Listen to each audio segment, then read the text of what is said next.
Well, hello, Siri bot.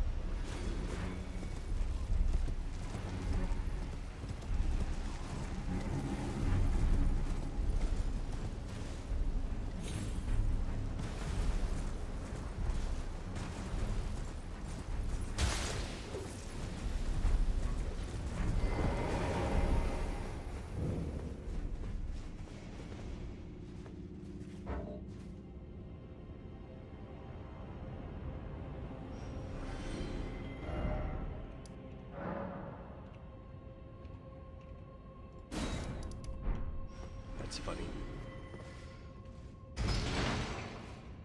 So now that I'm in here, I can't drop.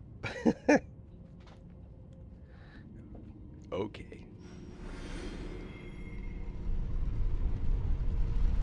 Getting a lot of freebies. Yeesh.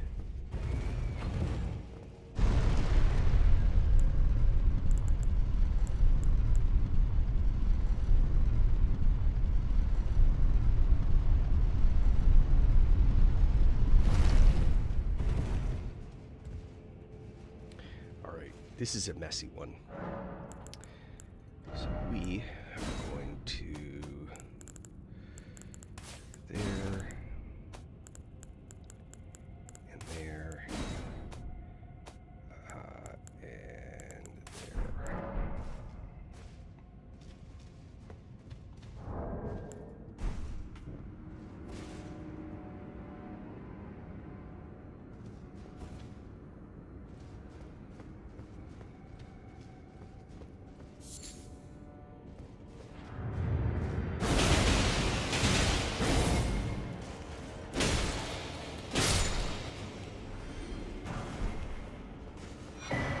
Another lizard longsword, or lizard greatsword.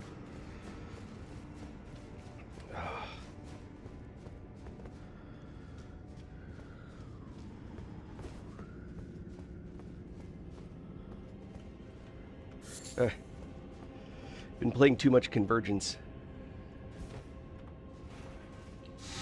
Oh, Schneike.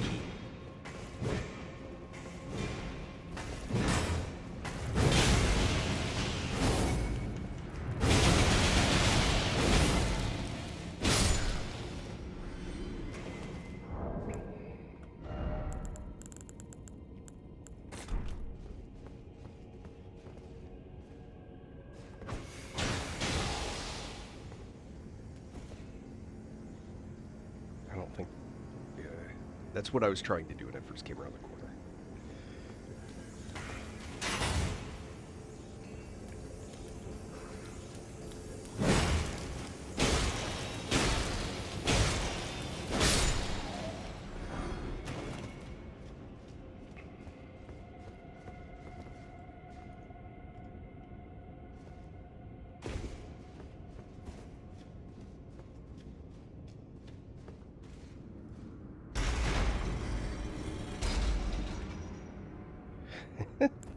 All right.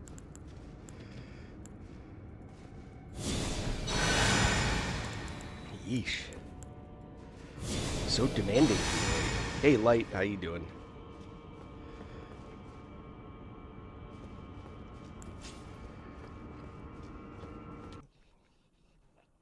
All right, I'm waking up. I'm just starting on my coffee. Okay. That was hilarious.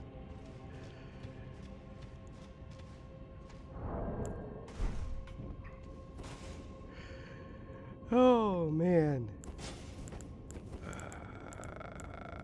Okay.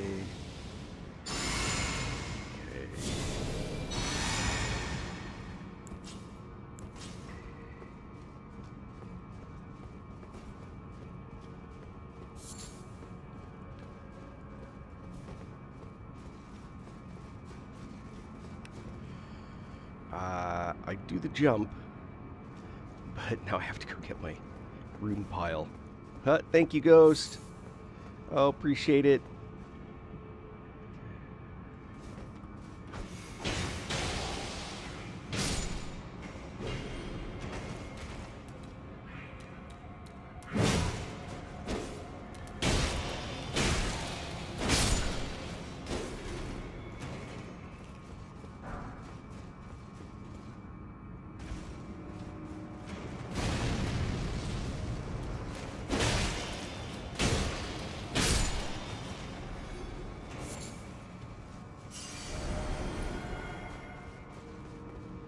Wow, you're going to town. One of everything.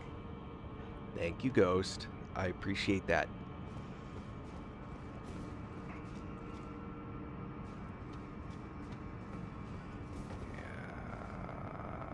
I could do the jump. Let's just go a long way. Why not? Ooh, hello.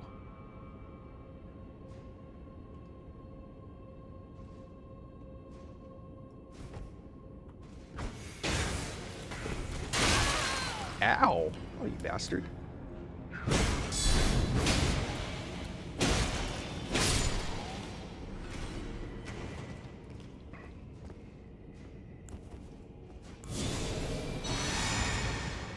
Man, you are just going to town. Yes. I'm assuming you're looking at, Liam. Yes, that is my son doing flips.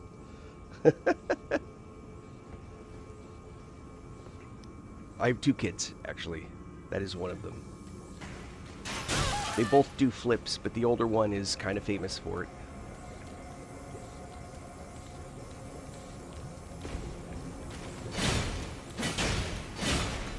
Oh, wrong weapon. That's funny. Still works. I got another lizard. Oh, Schneike. One of those guys. I hate these guys.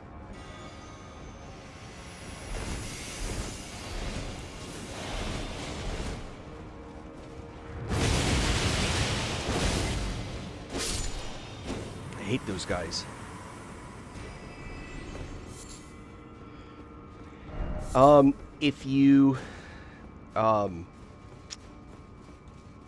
If you actually search up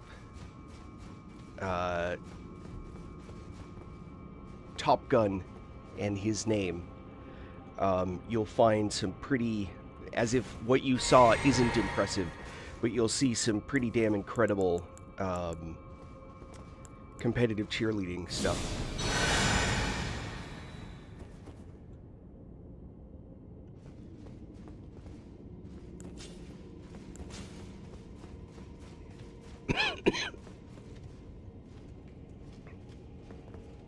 Sometimes I'll switch my monitor over to seeing videos of him.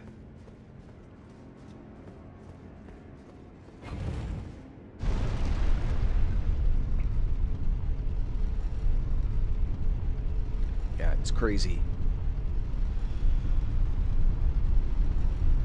The sad part is that he's injured and can do only limited of that kind of stuff right now.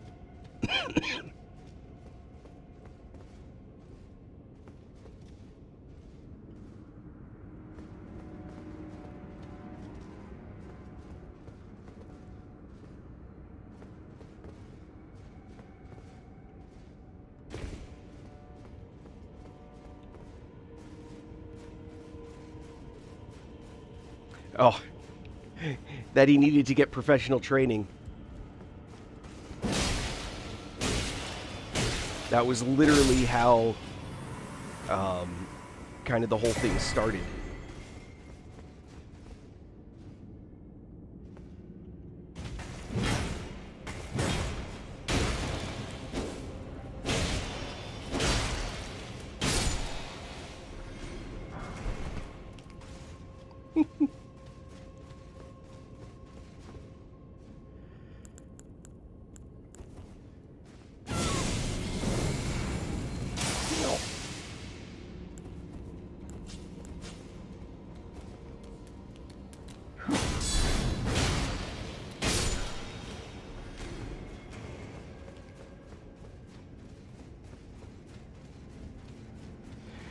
This is the Verdigris or Verdigis or whatever you want to call it. Armor set. It's dropped by Moore, Sir Moore, upon his demise. So it's this stuff. There's actually a shield that it comes with, this one. But it's got a an Ash of War that cannot be removed, and I want the ability to hold up the shield while I use my Ash of War. Or, I want the ability to trigger my skill.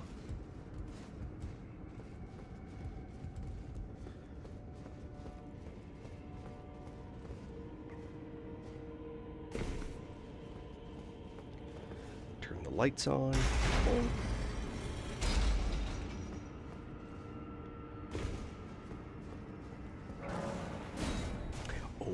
Oh, don't want to forget this.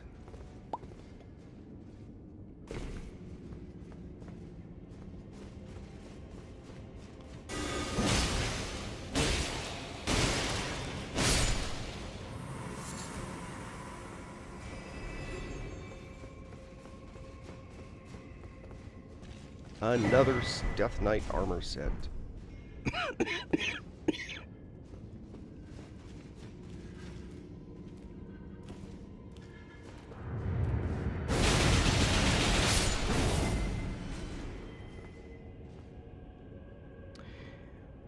Yeah, I'm playing through Convergence, the Convergence mod right now, which is actually pretty incredible. Although it's incredible, but there's a lot going on there. In fact, every now and then I'll find myself trying to react in a Convergence way on this.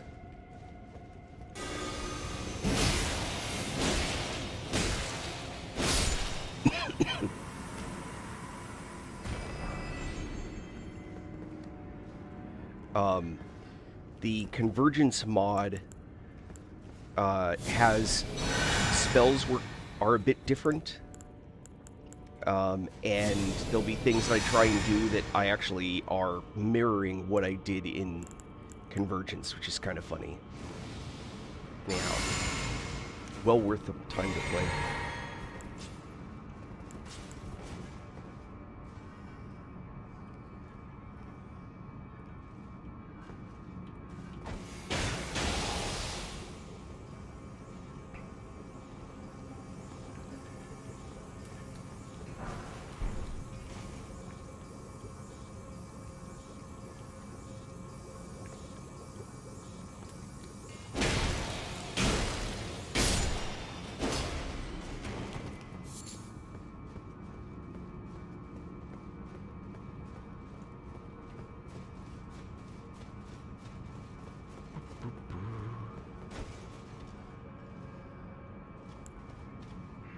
The hell?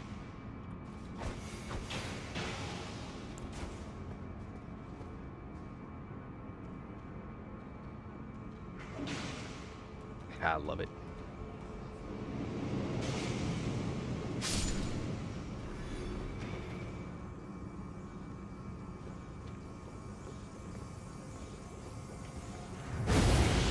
Oh, hell.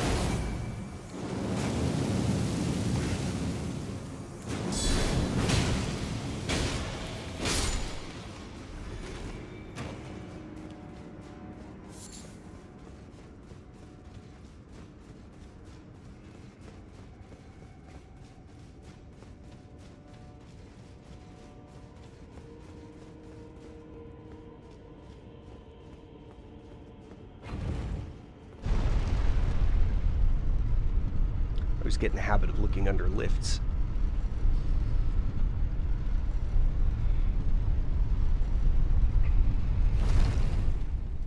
I'm actually thinking about going back to a starter character and doing a playthrough with a starter character rather than doing another playthrough. I mean, okay. I don't want to kill that guy where he is. There's something that he can drop. I don't even know what it is, because every time he drops it, it's when he's up there and you can't get to it. So it becomes impossible to get the item. I want to run to the lever, and this sucks because I'm going to risk 1.4 million runes. Almost 1.5. But I can actually make it all the way if I am super diligent.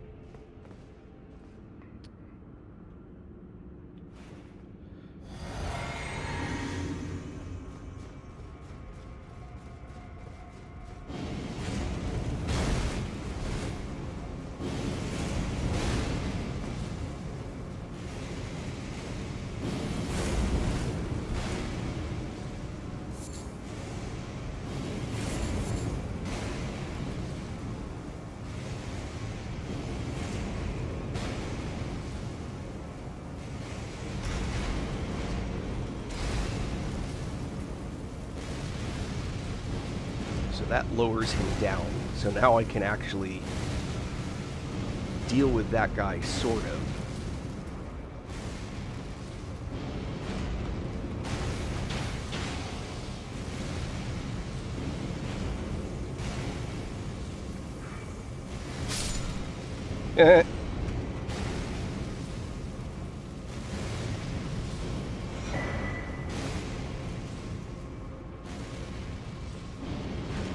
Alright, so this is the messy part.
Ah, okay, good. Now I can find out what the hell that guy drops. Which is probably nothing. And I can deal with nothing. But I needed to know. I've seen this thing drop, like, so many times. Ah!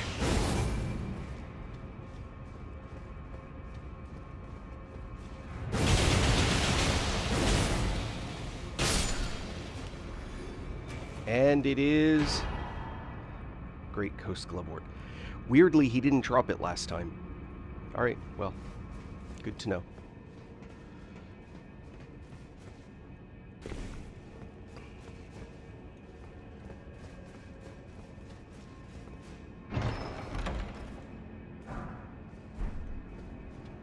That's actually a great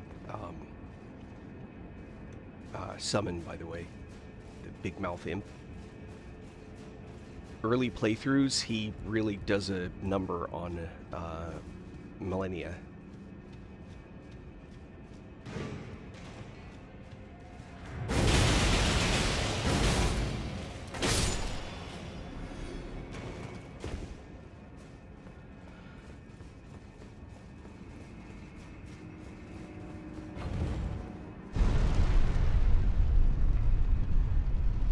Alright, well, at least now I know what the hell he drops. Oh.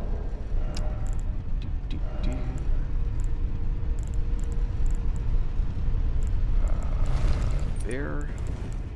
And there. And... oh. None of this is right. Durr. You. And... you.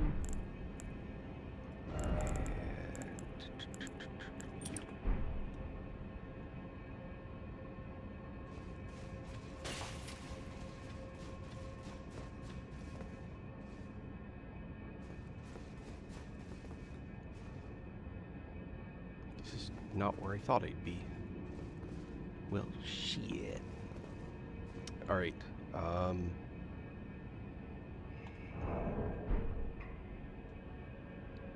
what's on the other side? I don't remember.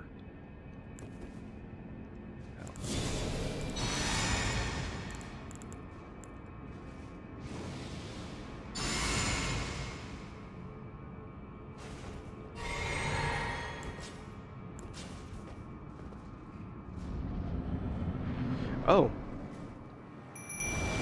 I knew that.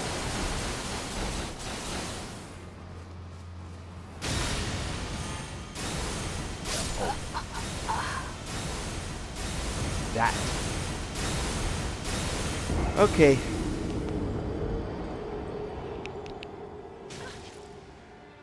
I don't know, like 500. All right. That was not awesome. Okay, let's see. First, I want to summon the caster mode.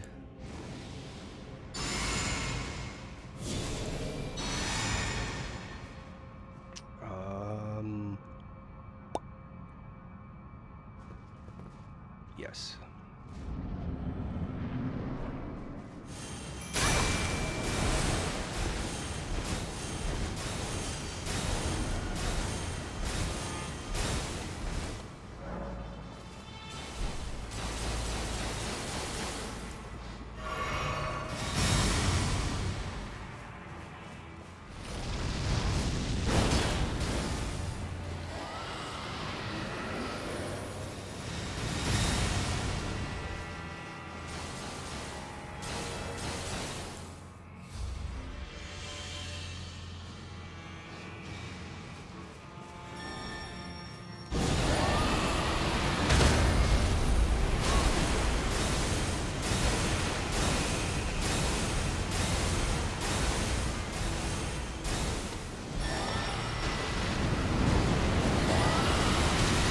Oh, I hate that guy.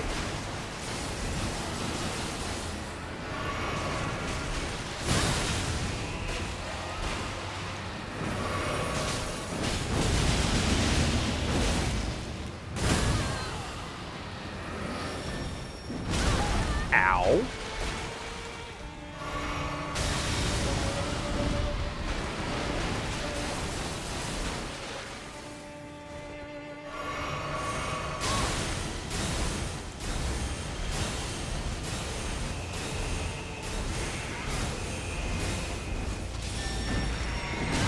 This fight is so obnoxious.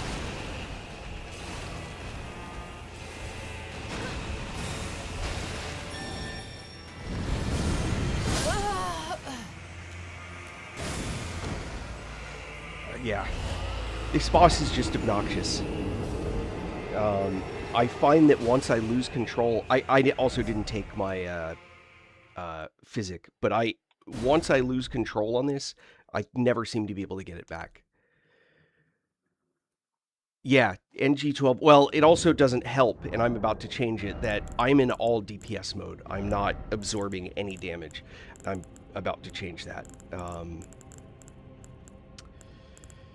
Just going to be holy because that's mostly what's being done of the critical stuff. I want to be able to guard boost, and I want to crank up.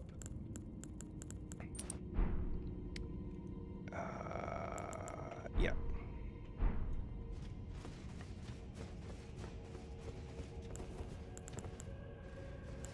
Here. Here. Here. Here.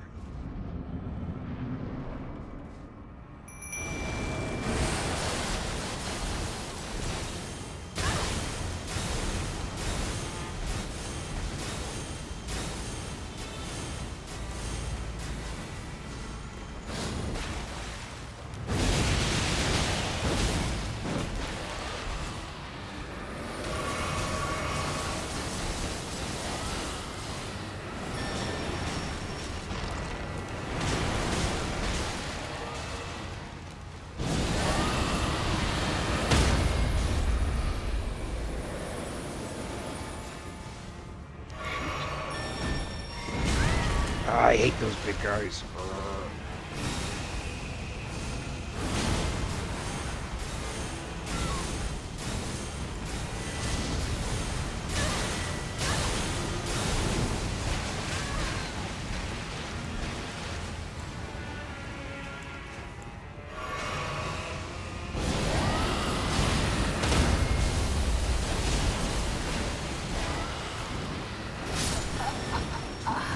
Jesus.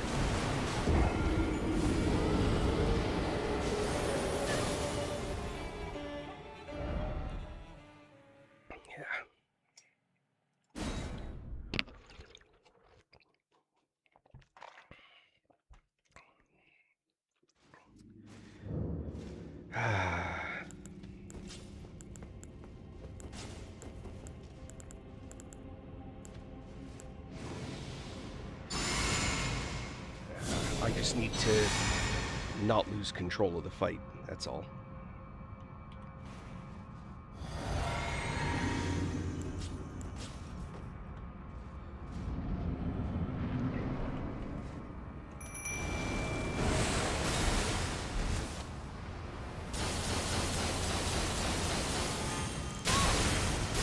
Damn it.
No!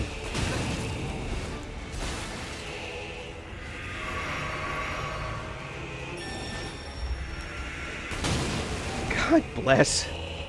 I like how this shit breaks for them. For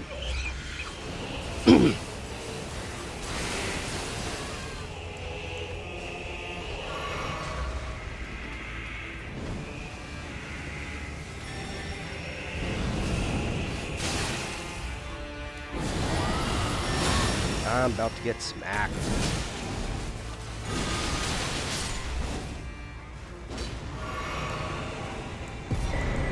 There it is.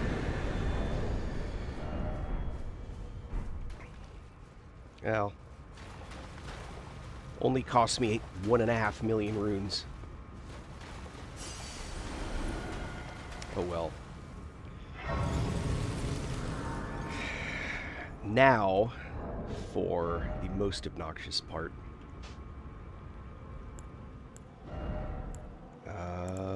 Want to go here. Want to go here. None of this is going to do me any good. That might. What I really want is the crit.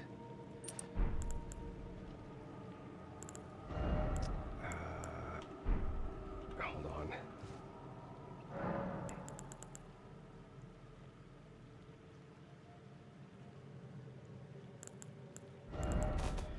I'm actually surprised. I usually don't tuck my buckler away.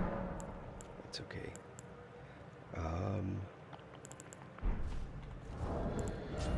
Equipment.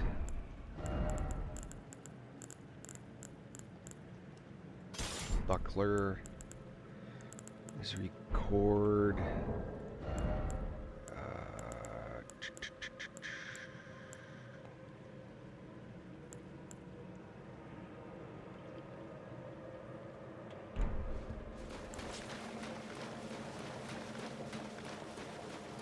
This is Elden Ring's first Souls game.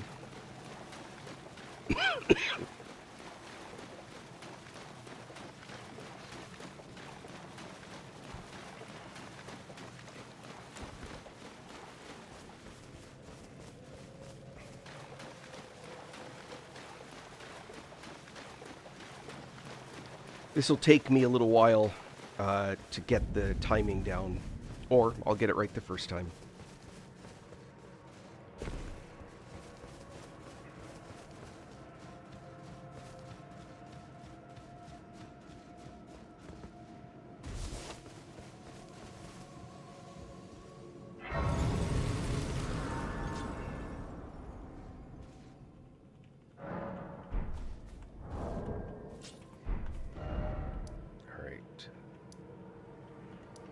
This is the direction I'm going. Oh.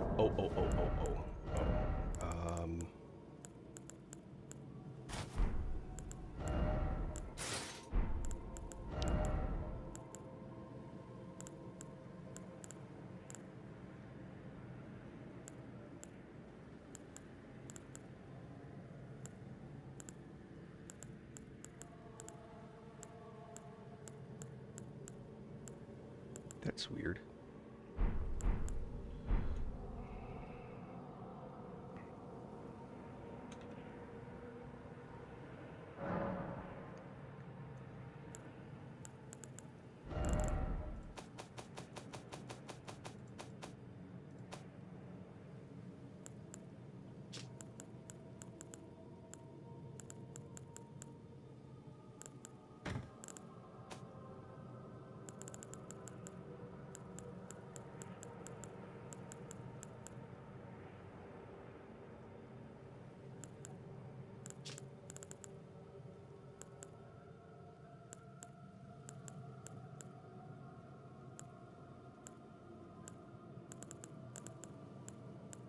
Weird.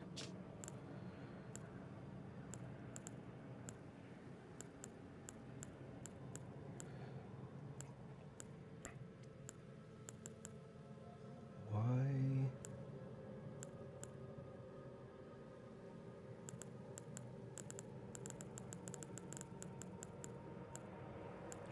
Is my brain filtering my capacity to see these?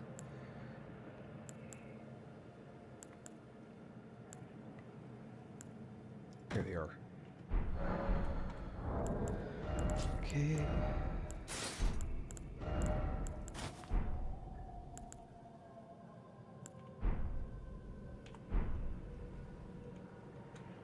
By the way, am I light rolling now? No, I'm still medium rolling. That's what's kind of crazy. There we go. I better be light rolling now. Yeah, now I'm light rolling.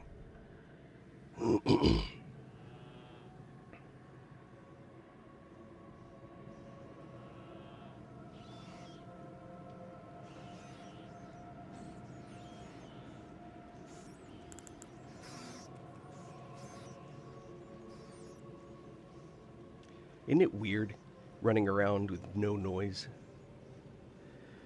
I've just always thought it's like, what a crazy, you know, it's like, where's the game sounds? It's just now the haunting, crazy town.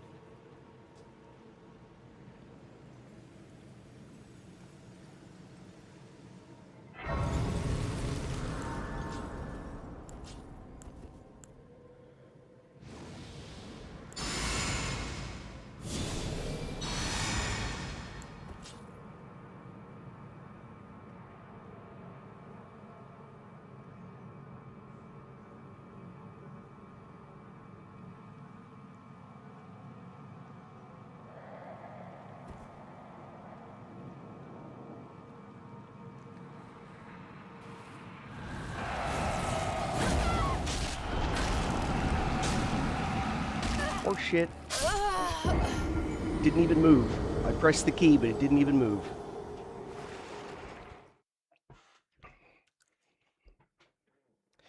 And I don't know if there's anything else I can put in that reduces the damage. What's the anti-madness stuff?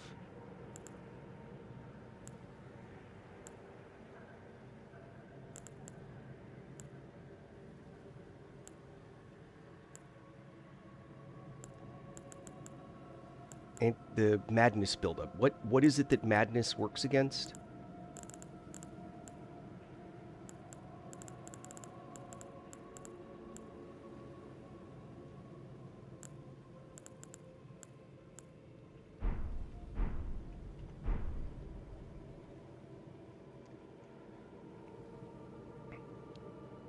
Trying to remember. Anyone remember?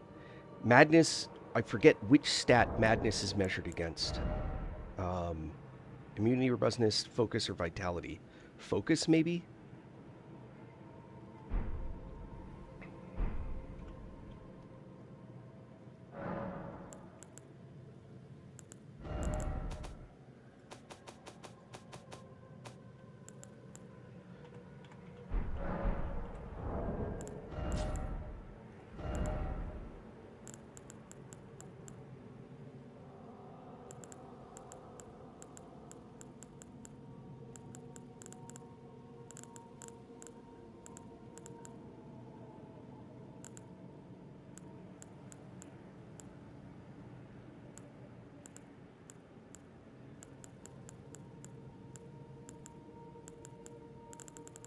seems like I have an entire set. Oh, here we go.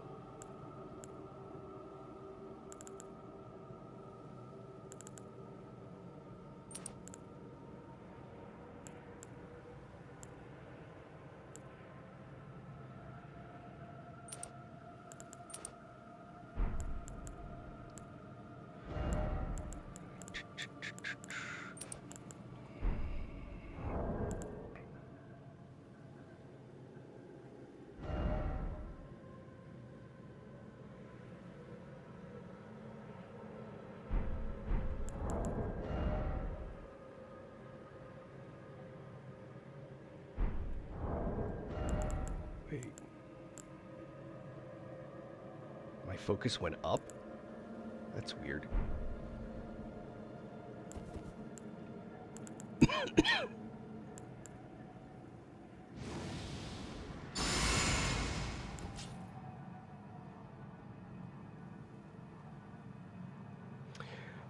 Charger.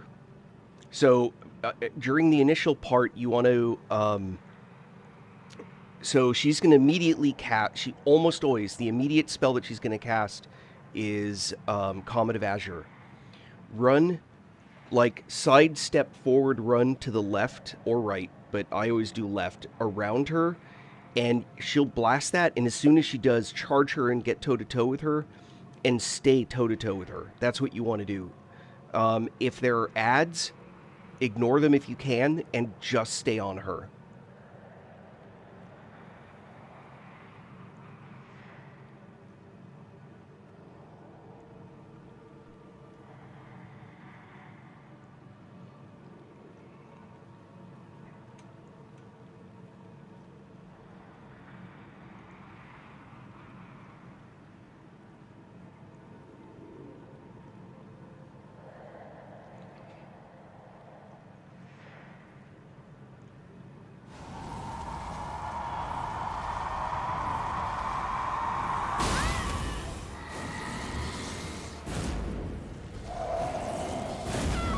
That was... God damn it.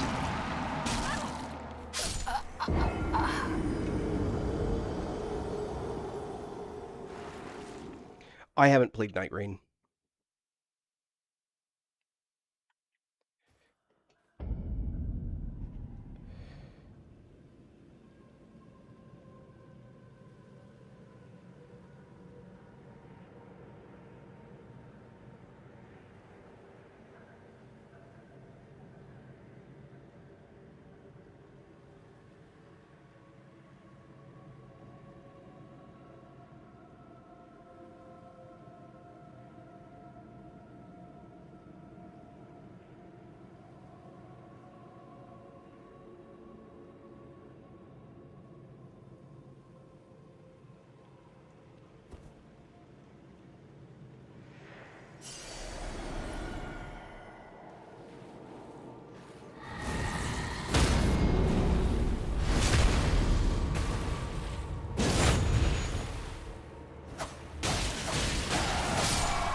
Okay, that's what's supposed to happen.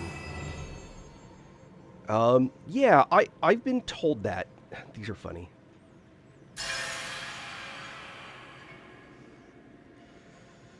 So you're supposed to sneak through the bushes, but then they put those in the bushes, which is pretty funny. So in 15 minutes, I've lost 2,000 runes, 2 million runes. Awesome. Yeah, I've been thinking about it. I'm really enjoying Convergence. Turns out if you're diligent, there's some pretty clever stuff you can do.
Oh, look at that madness build up. Ooh. Ooh.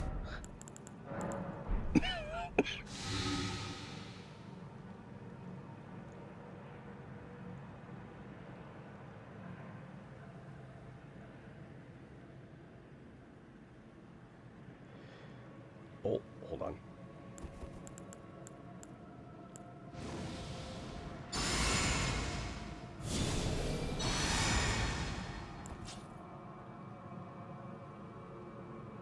Pause. Come on.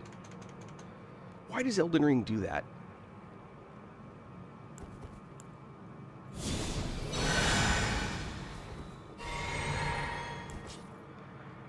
It's a mystery to me.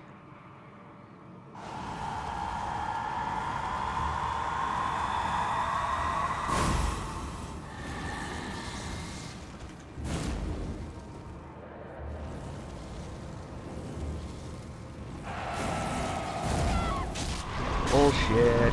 Bullshit. God.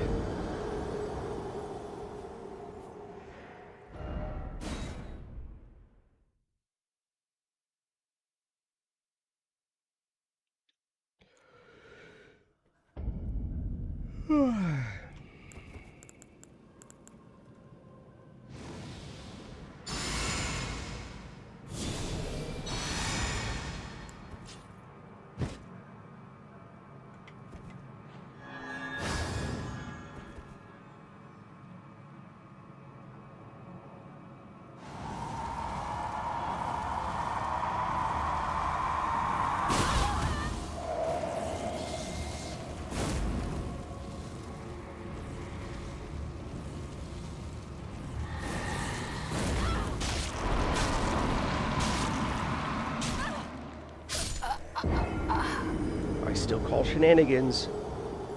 My timing is good.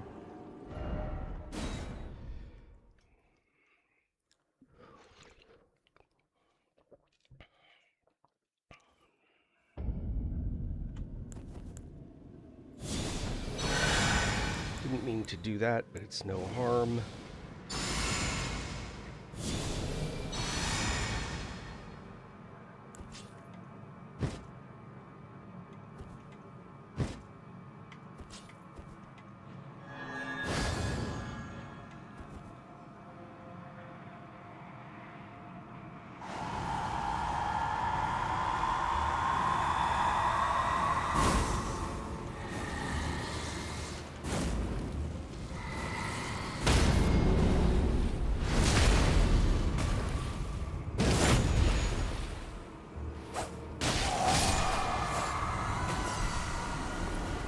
Bastard. Okay.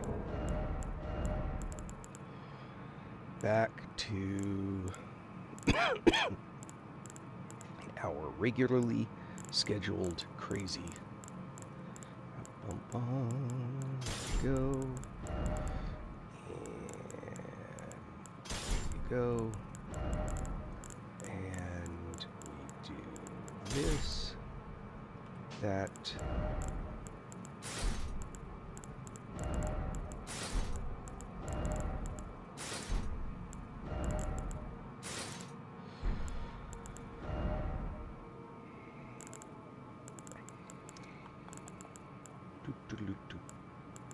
Actually, put you there.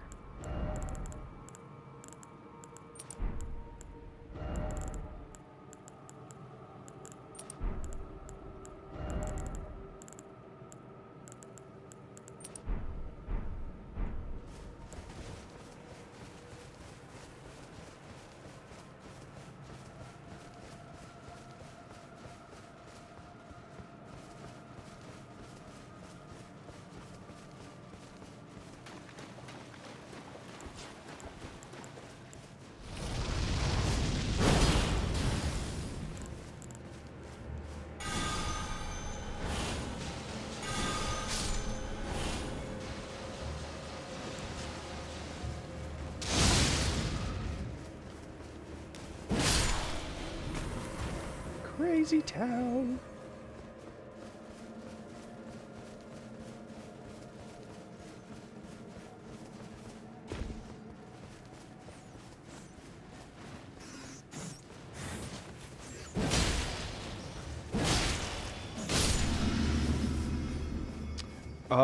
Which the one I shot at the guy, multi-layered ring of light, the one that's on the screen right now. You pick it up in the DLC on your way to St. Trina. It's almost at the very bottom.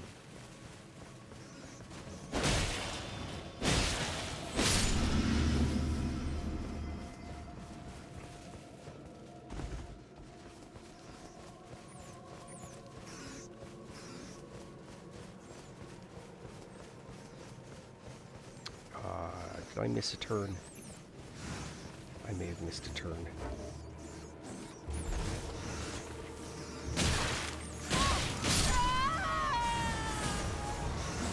How do these guys... madness build up. It's so crazy.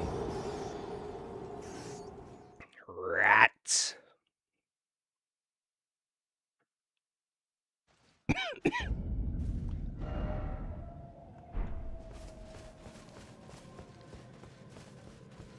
Must have missed a turn. Yeah, this one. Multi-layered rings of light. Which is also chargeable. It's actually a great spell. It hits over and over again. It's got a decent stance break.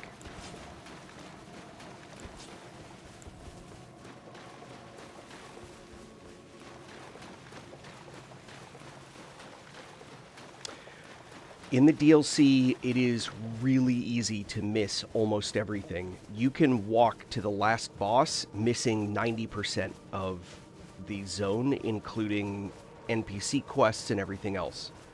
I think it's the single biggest flaw in the design of the DLC, because unlike the base game, the DLC actually has storylines. What did I just do? Oh, hell. I went the wrong way. It's really easy to basically go, you pop out here, go here, follow this around, cross the bridge, go into here, go up here, walk into the front, do all the things in this area, right? Cross the bridge, and follow this path. You can do this and get on Consort Radahn. You will literally miss almost every boss in the DLC and virtually every spell. And it sucks because you get no warning that's going to happen.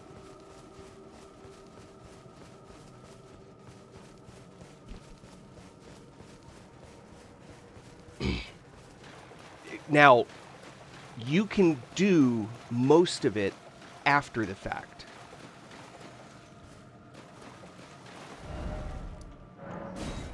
There's a whole bunch of it that you can do.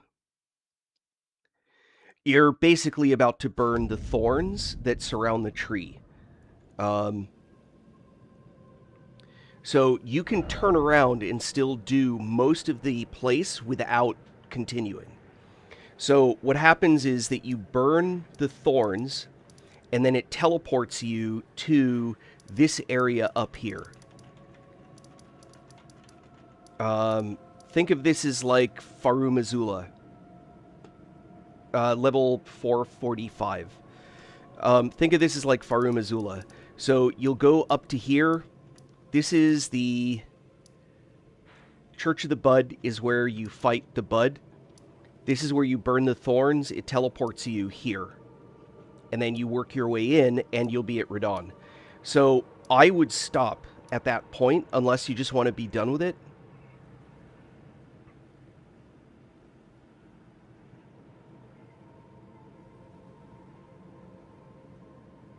No. You should be able to do all of them. There are NPC things you can't do. But you can go back and do the boss I'm headed toward. You can do... You shouldn't. If you have not fought the big sunflower yet, do not continue on to Radahn. You can still go back and kill the sunflower, but there's an item. The sunflower has... where is it?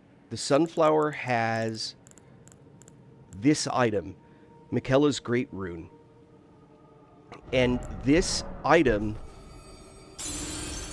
If you in the Radon fight, if you've watched it, he picks you up, and then Michaela or whatever whispers in your ear, and then you end up with a little thing over your head. That's what you use to remove it. If they pick you up a second time when you have that thing over your head, it's instant death. So you want to have that, and that's for killing the sunflower.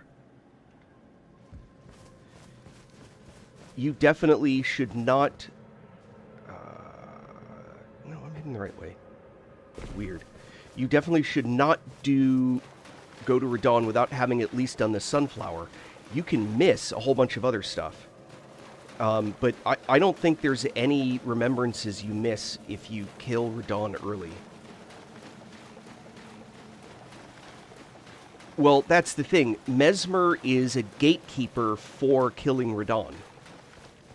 Mesmer drops the flame that you use to burn the thorns. Yeah, this is the DLC.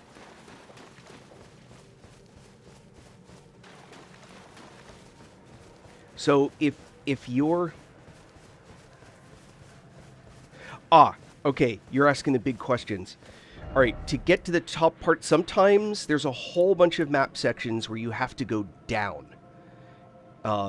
So to get up to this area, if I remember correctly, you need to go through here. It's down through this area. I forget the exact path. Honestly, I'd go to YouTube. What's going to happen is you're going to drop from Castle Front, I think, hook to the left. Is that what it is?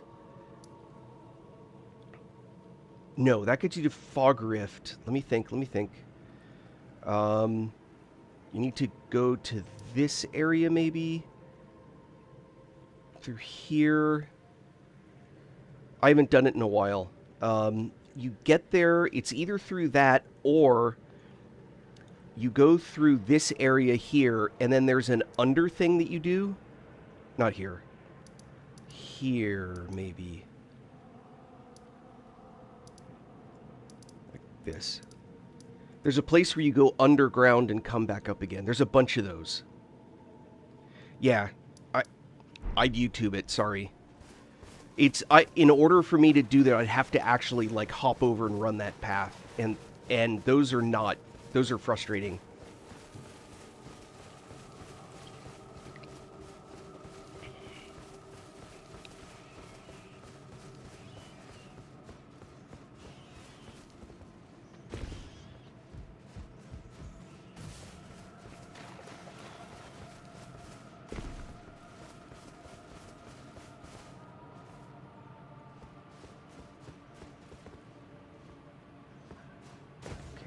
What did I do wrong?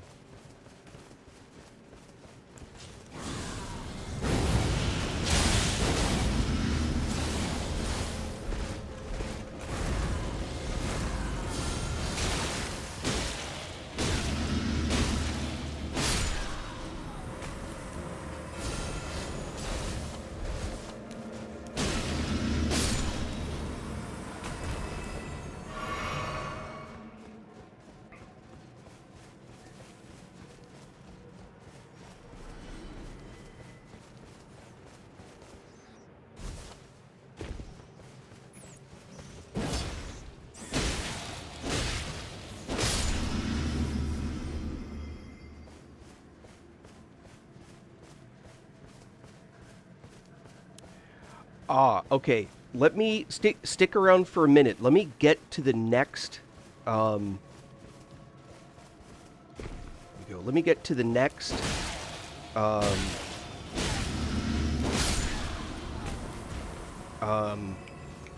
Grace, and then I'll show you what you kind of have to look for to get around successfully.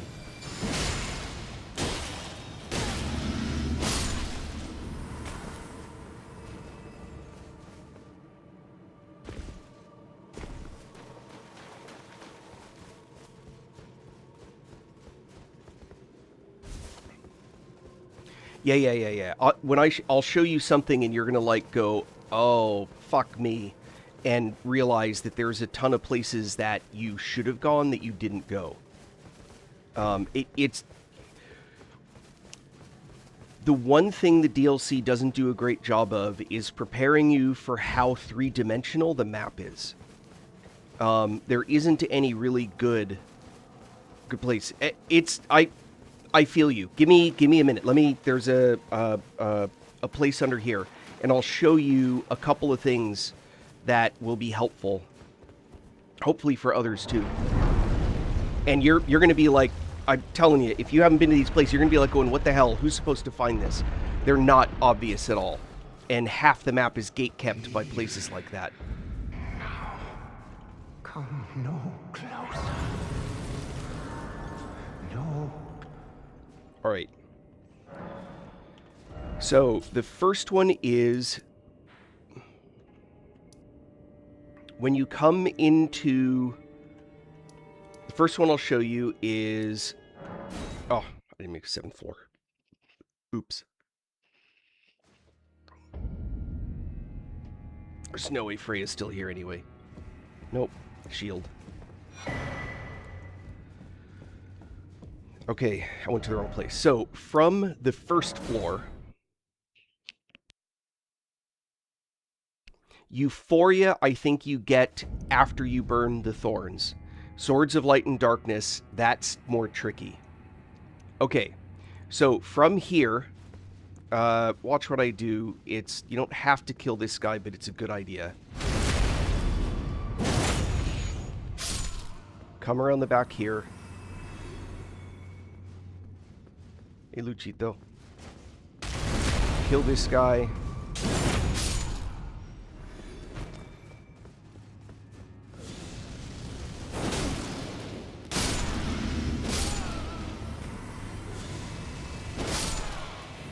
Alright, so come in here and you want to go to this drop-off here. I've already done it. My suggestion, if you haven't done this, my suggestion is to, when you first come into the first floor, what I've learned is, as soon as I come into this keep, I will go to the areas where you leave the keep and pick up the first grace on all of them. So I can just teleport them once I'm done in the tower. Because moving around the tower is a pain. Come around here.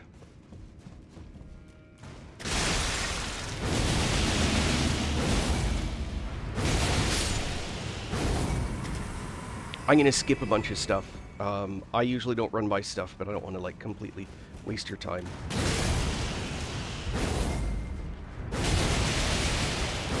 Some of them I kind of have to kill, so I'm going to do that. These ones I don't.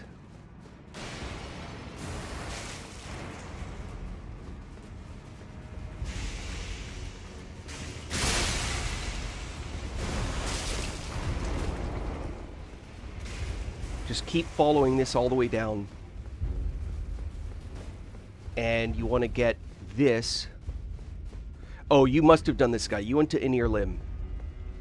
Alright. Yeah, that's what gets you down here. That one you've done. My apologies. Okay.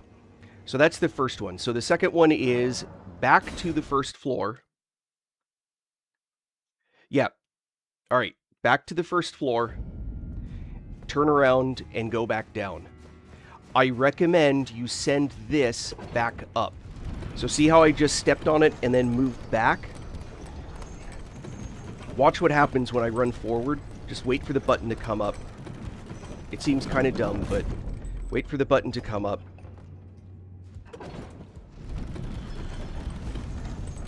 And now it'll be up top waiting for you when the time comes. Shoot. Oh.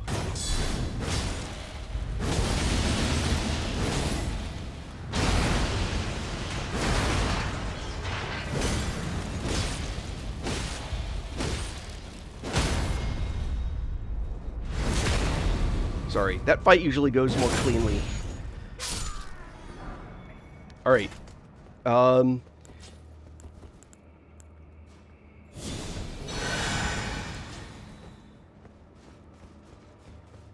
You have to clean up down here.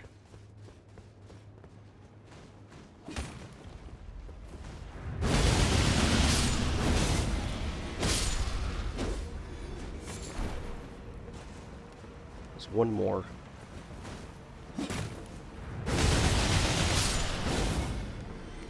These steps are easy to miss.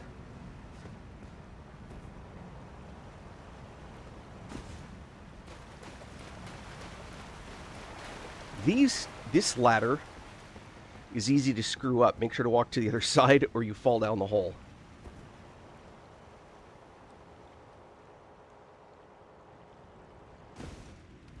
When you come down here, this is a secret wall. Smack it. Come down.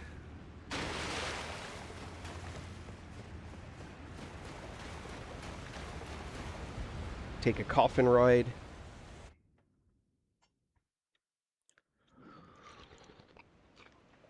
There's a painting. That painting you turn in up by Bale. So, there's more than just that here. I'll show you. So, when you come to here, grab this point. I'm going to camp here now.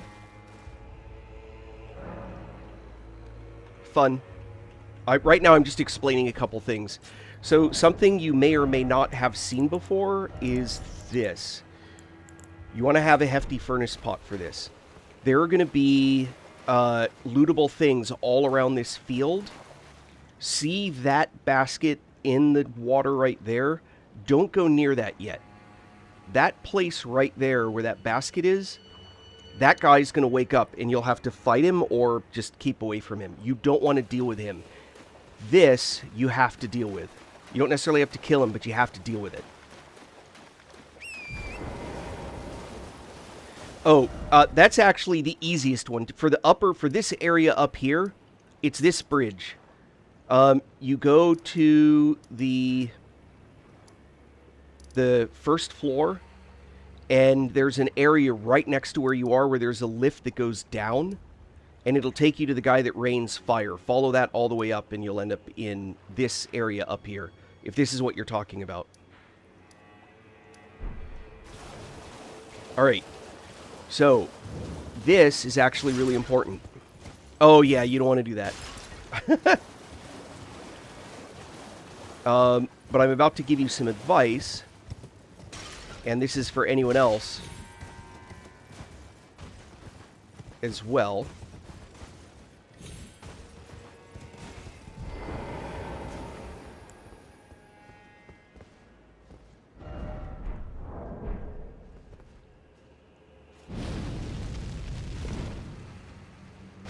Aw, hell. So, once you wake him up, forget about him for now. Go through this opening. Now, this is the advice I'm going to give you.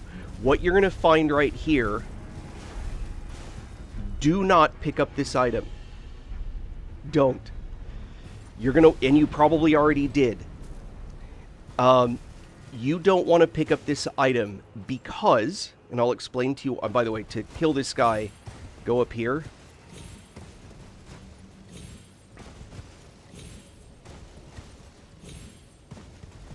Unless you want to fight him on the ground.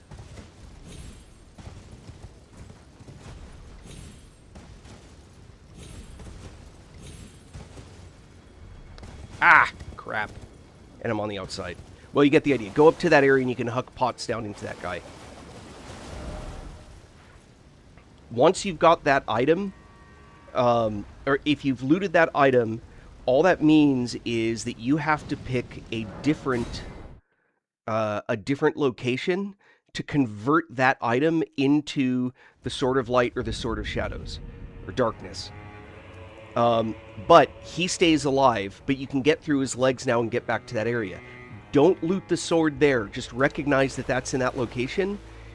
There are 3 of them. You can only loot one sword. The other 2 locations turn into an idol. What do you call it? like a little place, a shrine, where you can convert that stone sword into either the Sword of Light or the Sword of Darkness. Or whatever. The deepest, most difficult one to reach is the one that you want to use to get the sword, so that you don't have to go back. Anyway. Alright. So, maybe what you didn't see... alright. The furnace pot you make. To make them, you need a furnace visage. That's actually the difficult item to get. I probably have 40 or 50 of them, because I never use them. You just saw me use 2. I haven't used them in like 10 playthroughs. But there's only about 24 of them in each run-through if you loot everything, and it's extremely difficult to farm. So, you can now go here. There's that guy. And you can keep following through. No! Oh, come on, you gotta be kidding me. Well, that was awesome. Wasn't paying close enough attention.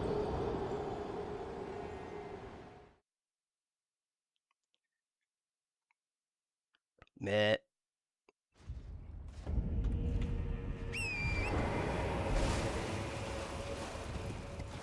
So, all of these baskets and stuff have... Oh, there's one. See, here's a visage. I missed one.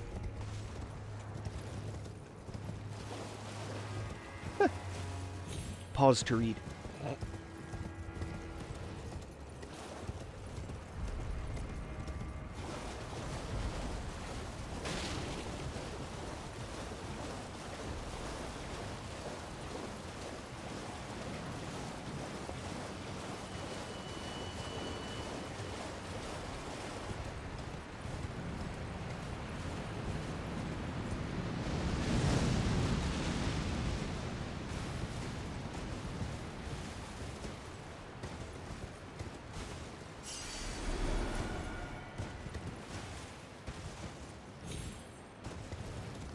Keep going this way, and I'm going to stop because I've already done all of this.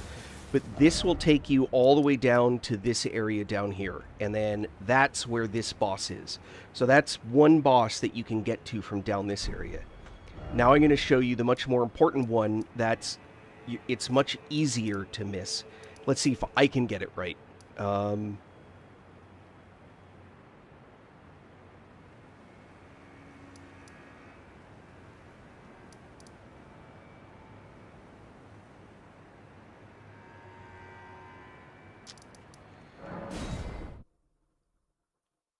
Yeah.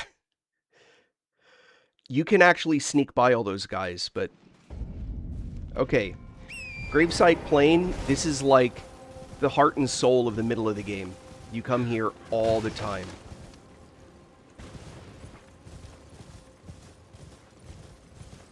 So this is the critical one, Mac. Come down this way, ignore all these guys. Again, first playthrough, it's worth killing them. There's a dungeon there. It's a forge. They always have some decent stuff in them. Follow this around down here. And now comes the blow your mind part. So, as you're coming down here, I'm in the right place, right? Yeah. You want to visit... Let me go around these guys, get enough clearance. You want to visit that shack that has the magma talisman. And there's a jump to get up to that castle through the back gate, which is easier. Pick up all these toxic mosslings if you can. They're used for pots. Now, once you get to this point, hook down here to the left.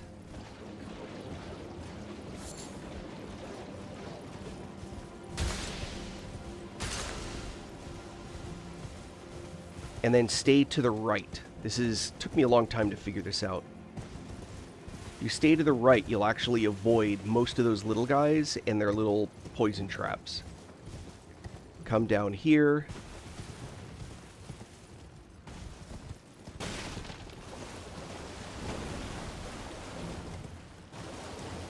come down here. And this tunnel is super easy to miss.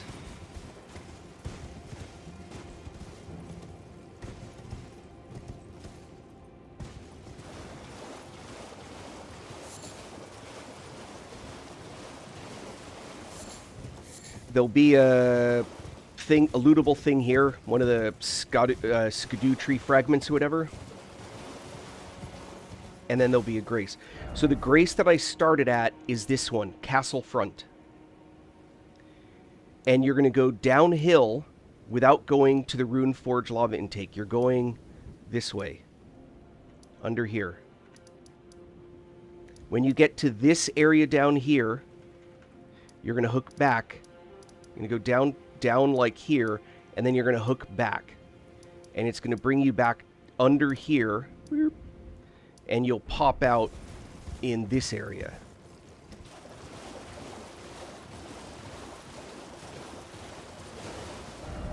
And then you can go upstream or downstream.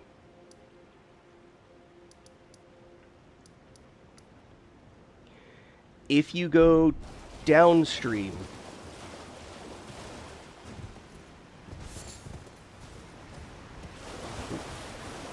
just get it while I'm here. If you go downstream, you hop down, just stay hopping across stuff all the way down. That will get you down to this area. You pop out over here somewhere, I think. Or up here. You're going under all of this. You pop out, and that's what gets you down into this region and gets you to St. Trina. Down in this area.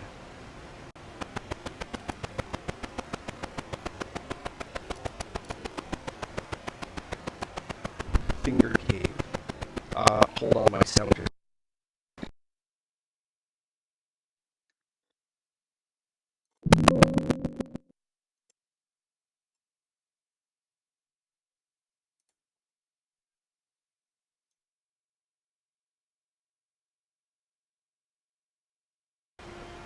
Okay. But you can also go upstream. And that'll carry you upstream to places north. But that's not the only way you need to go. Castle Front, like I said, Castle Front is the center of a whole bunch of places. So I'm not going to go all the way down. Trust me, you hop your way down, eventually you'll get there. Castle Front, go back. This is the weird one, by the way.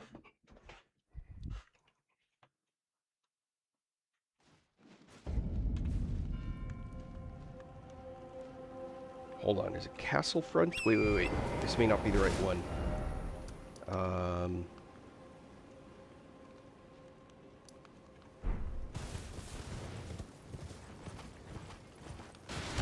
Yeah, Castle. I think it is.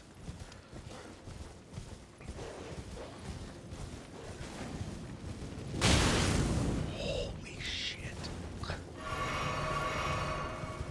Yep, you want to go under here.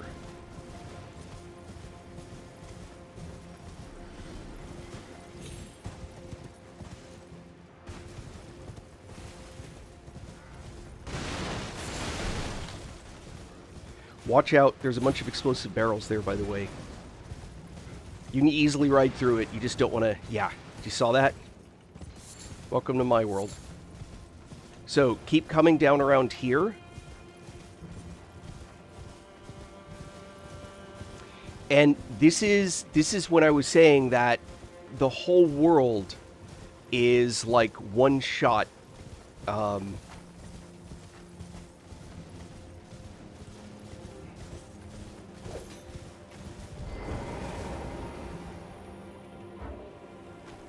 Once I get ahead, I'll show you where I am.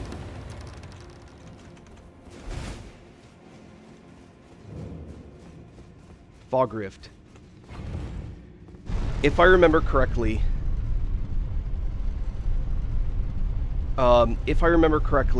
this is where you're going to want to get that sword I was talking about, or it's where you convert it into one of the stone sword, or this is where you convert it into either the Sword of Light or the Sword of Darkness. So I'm now down in here. So this location is different than the other location. So that's the next thing. Where's another? Another place where there's another one of these, like go under something that's really easy to miss. So hold on, gotta go back up. Nothing under.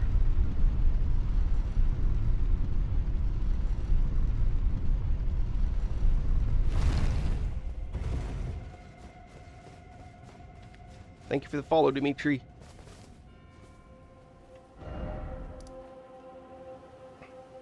Another one where you go under is actually all the way back here. Now, I'm starting from the 3-path cross.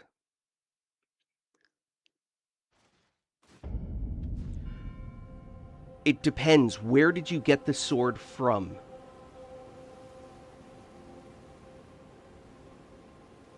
Did you get the sword from that one, or did you get the sword from a different one?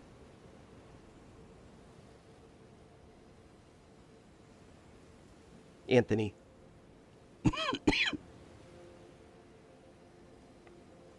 Good. Okay. Then yes, you have to pick one or the other. Right? You have to pick whether you want it to be a sword of light or a sword of darkness. You can only get one per playthrough. You can only loot one sword each playthrough. So you have to pick which one you want. And then you have to make sure that you have received... This makes the sword of light. This makes a sword of darkness. Guess which one is easier to get. So you have to choose which one of these you want. Which sword you want. And then make sure you get the correct one of these. You take that... So then you should be able to get... Mac, if you go after the sunflower boss, you will get one of these at least. So that's... I would recommend making that a target, loot everything, you'll get one of these on your way there. Then you'll be able to convert the sword to the Sword of Light. That's at least something that you'll be able to do.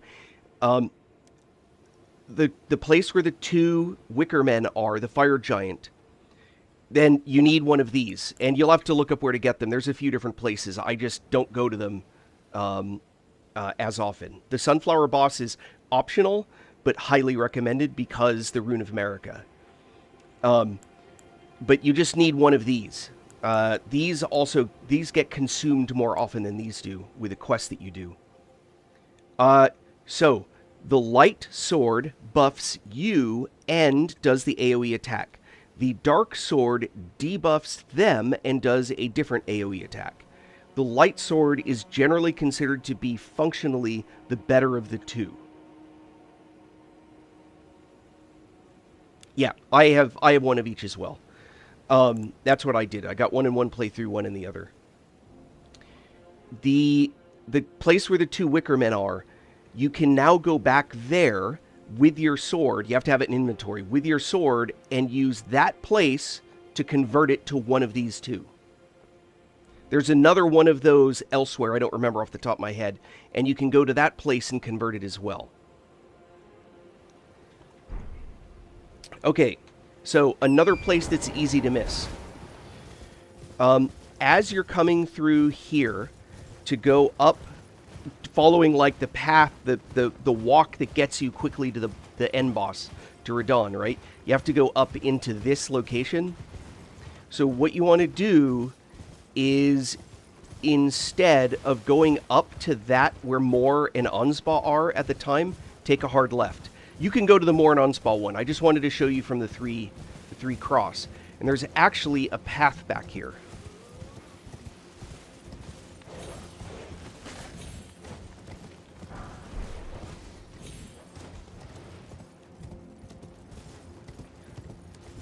Be a little bit careful because these bats can stack up.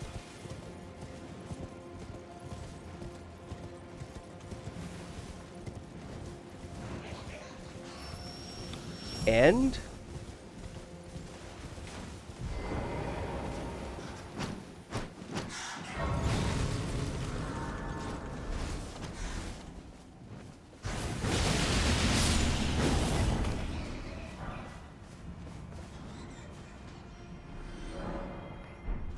And now here's another place that you can go to. And you want to go there. There's stuff up here. And all the way at the end... That's not what I wanted to do. That's okay. Not doing anything particularly difficult.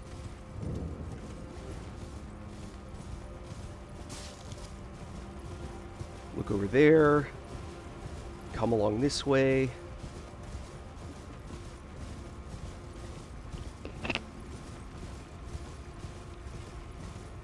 More stuff there.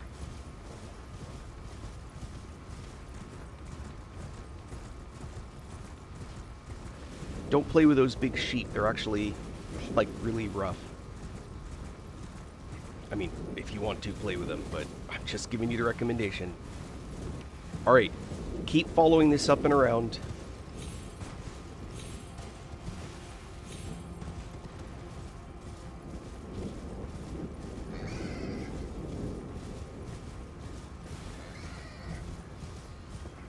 And you can jump down there.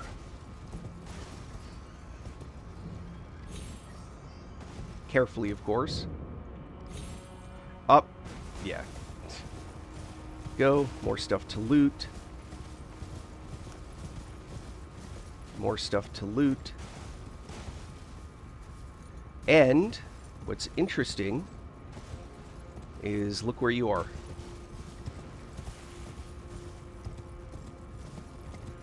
This is where you started. So that's another one.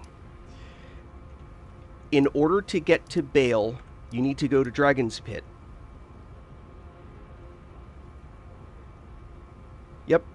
Alright, so Dragon's Pit here is how you get down to the dragon area, which is this area all along here.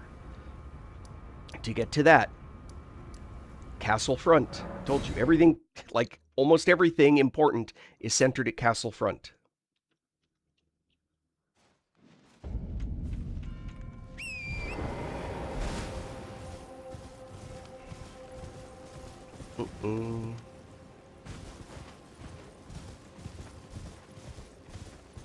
For this one, you go up to the left. Watch out for these guys. They actually, some of them have pretty long range and can hit you really hard. These Mesmer soldiers hit really freaking hard. There's also one of those curse blade things up in these woods if you're just sort of floating around. So I would just keep hopping along the road.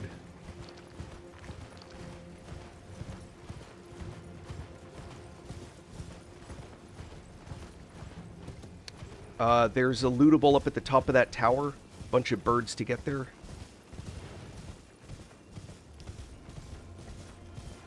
If you haven't been this way before, you've got the Grace. There's a guy, Egon, right here. Just interact with him, go to the Grace, interact with him, and you're done. You'll find him again later. And then you want to follow this path. You'll get invaded on this path by a boss.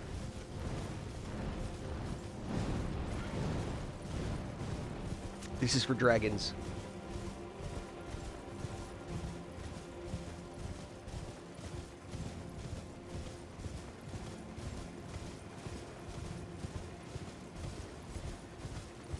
Always look on the bright side of life.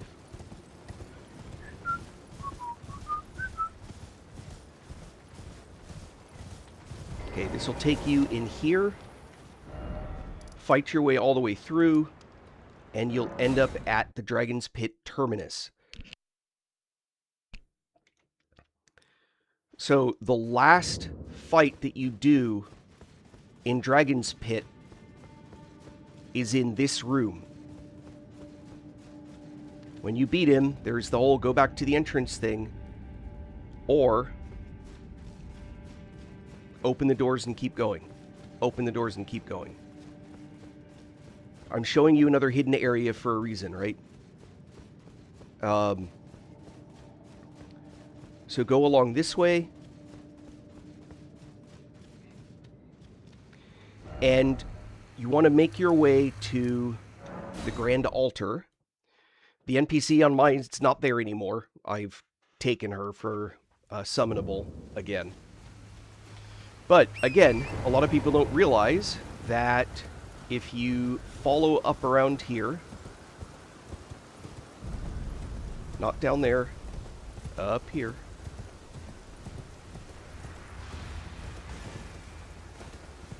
you can go through there.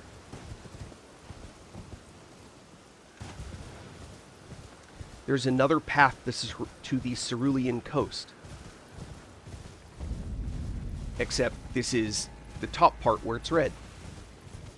And there's another mini-boss there. And then you can continue on all up through there. And this is how there's a set of gravestones you can jump down here, if you are so inclined, to get down to this area. So those are all like the 3D oriented things that get you to various places. There may be a few more that I'm not remembering off the top of my head, but those are the different areas you use to go down to get places. I didn't like it at first, but once I learned it, it was pretty good. What I don't like about it is that there's a ton of running around like forever. One other thing. Let me show you one more. So this goes back to Morth runes. So you would take either High Road Cross or, yeah, you do High Road Cross, come up and around and down this way to the Morth runes. Whoops. This is one more. I didn't even know about this path that I'm about to show you until a few playthroughs ago. There's a very hard way to do this. This is where Dane will be standing and you can challenge him. I've already done that. So, don't go through there, go around this way. There's a jump that's super dangerous. I'm going to show you a much easier, safer one. Come around through here. And you want to go down this one. Boom, boom. Down here. Lootable. Come down here.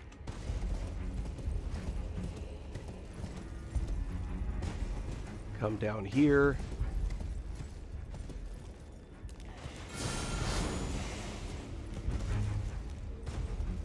Come down here. I know that's a lot of twisting around. And you want to get to this opening here.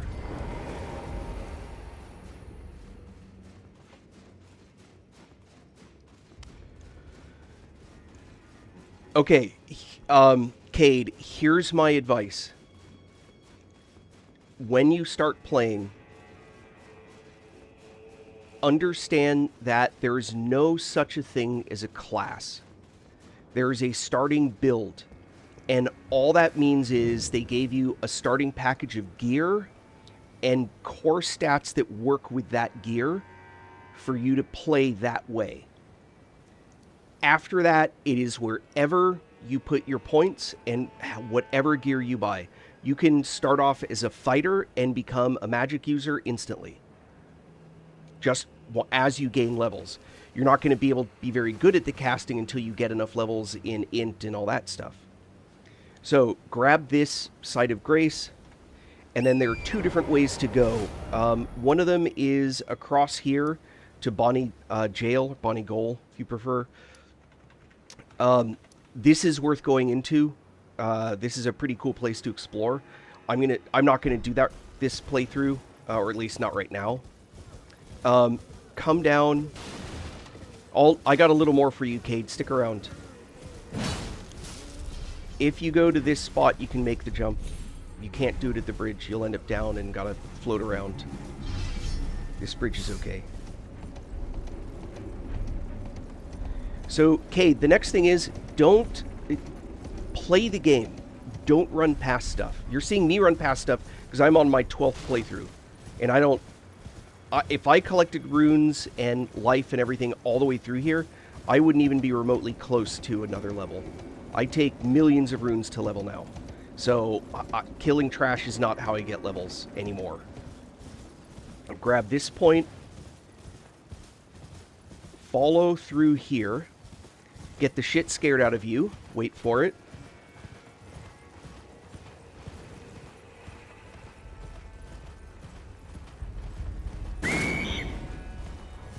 Still freaks me out. Okay. Play the game. Explore everything. This is a game of exploration. It's not a game of smash your way through.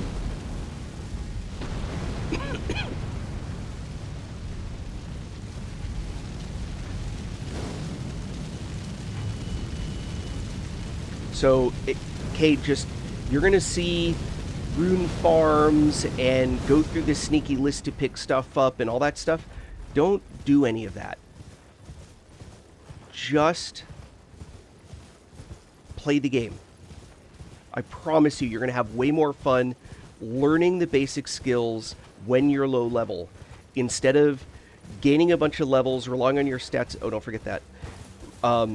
Waiting for a bunch of stats. This is the back gate into the castle. This is how you get more stuff and get to more places. But I'm actually showing you this to the left. If you want to do the finger, the mother of fingers, if that's a boss you want to encounter, even if you've already killed Radon, you can do all of this. You want to go up here.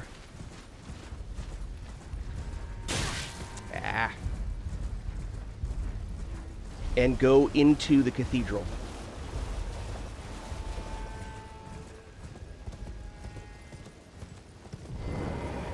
I would say, Cade, finishing the game in a couple of hours is exceptionally ambitious.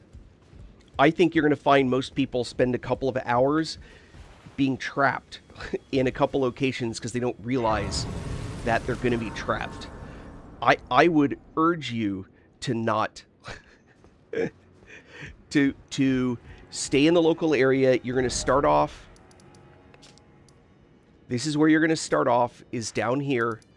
Stay in this region until you're comfortable with the mechanics, the basic mechanics of the game. Maybe heading off down over here, but the first time you run into a bear, you're going to be like, yeah, I've made it through from start till killing Consort Radon and Elden Beast in a day. But if I do that, I've skipped everything. And your first playthrough, you do not want to skip everything. Just going here is where you learn some of the core basics. Learn, if you want to be a caster, I would recommend not starting as a caster. I think a caster is a tough way to start the game. I would start as a vagabond, I think is the best starting build. And you learn shield and sword, and then you can learn the things to build off of that, instead of starting with a bleed build. Bleed builds are a really bad way to start the game, because you've been very reliant on bleed explosions.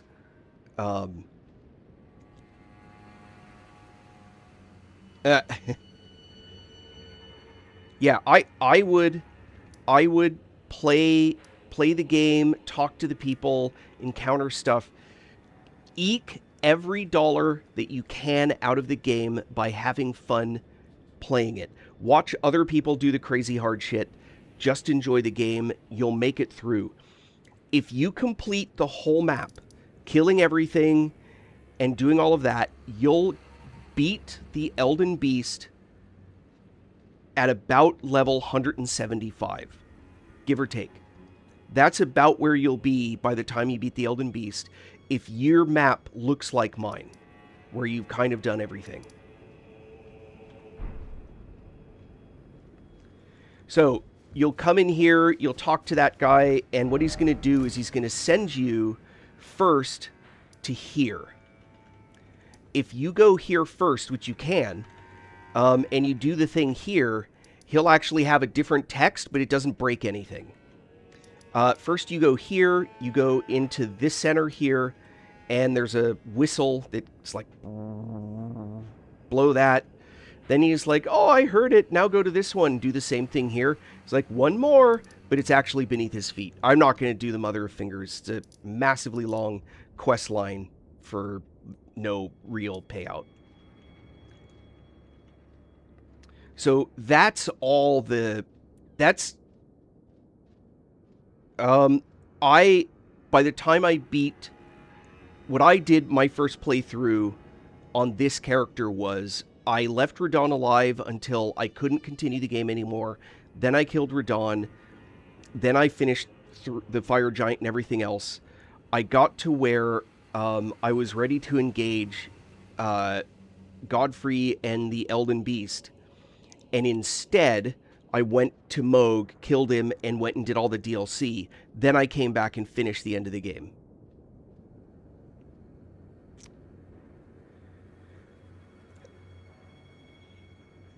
I play on a keyboard. I just been playing on a keyboard since forever on every game I've ever played. But if you can learn to play on a controller, I think there's some advantages. But there are things the keyboard will give you that a controller can't. But that's entirely up to you. Okay, so I've shown you like a whole... So I've shown you guys basically a whole bunch of like going under the world and exploring stuff places.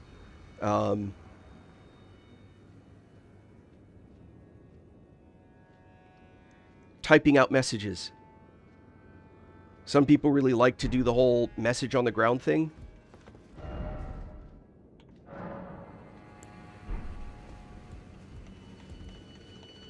I think that aspect of the control is better than, you know, flick, flick, flick, flick, flick, flick, flick, flick, flick, flick, flick, flick, flick. Okay, being able to do the mouse. On the other hand, there are things that they force... The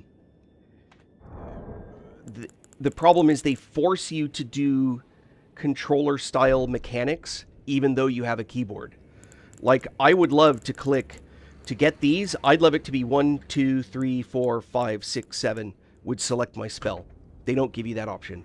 They force you to do it like a controller to do these things, and I wish they didn't. I'd much rather be able to press a button like every other game that's like this, but they purposefully don't give you that. Okay, what was I working on? Crazy Town. That's what I was working on.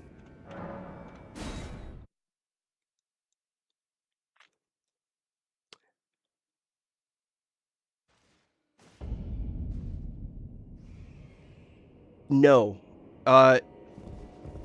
Okay.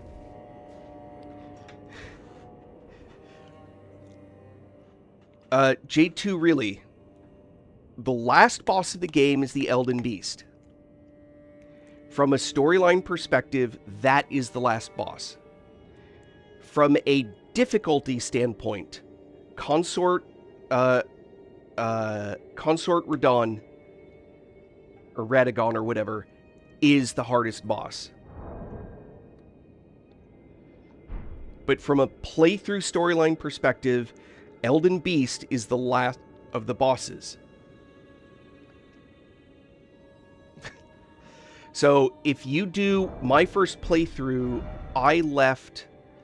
I finished the DLC before I finished the main game, which is the storyline arc that you would do. It doesn't make any sense for base game. Elden Beast is the last boss. I'm confused. He asked, who's the very last boss in the base game is the Elden Beast. Sorry. I took that statement to mean that someone was saying, yeah.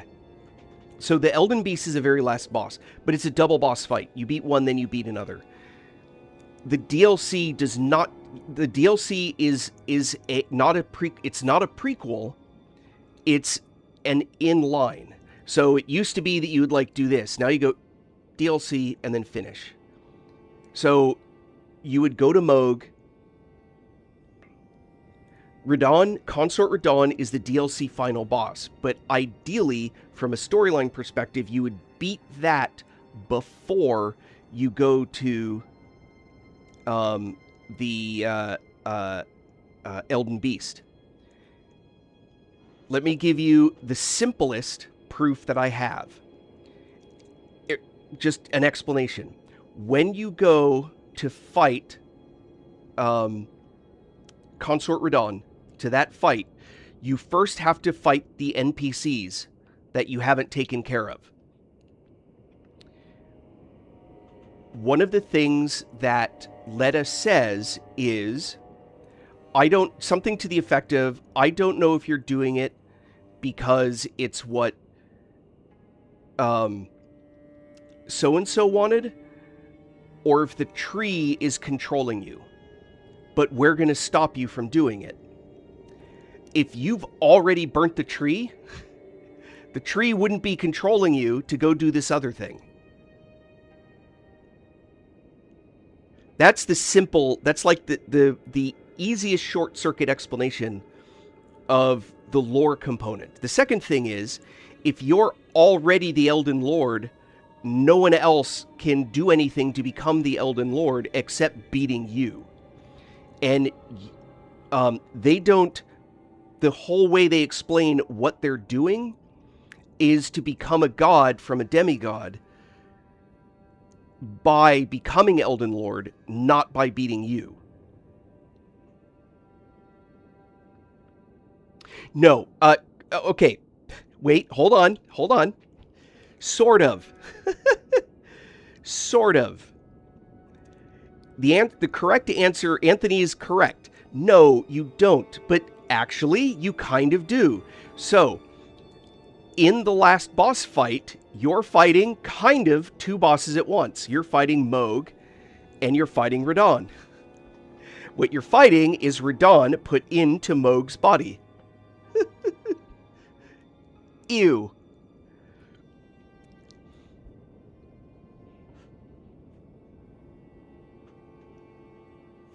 The only reason... Okay, so the reason that it's like you're coming from the future is because they didn't want to lock people out of playing the DLC, even though it was released after... They didn't want people to not be able to do the DLC because they beat the Elden Beast. So you can still go back and do the storyline, but it's out of order. That's why it's happening. But it's not... It's a concurrent storyline, not a... like going back in time thing. It's only going back in time if you've already beaten the Elden Beast. It's possible that you don't even encounter Mohg until after you've burned the tree and beaten the Elden Beast. You can actually do... yeah.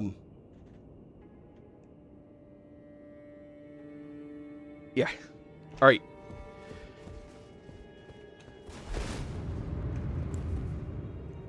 Sorry.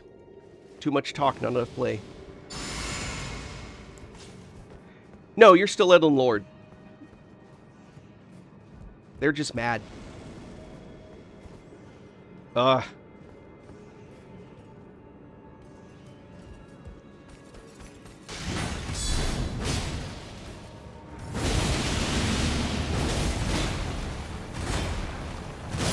made a mistake. I should have let him hit me a few more times. I forgot he hit 4 times. Man, those guys hit hard. You are Elden Lord.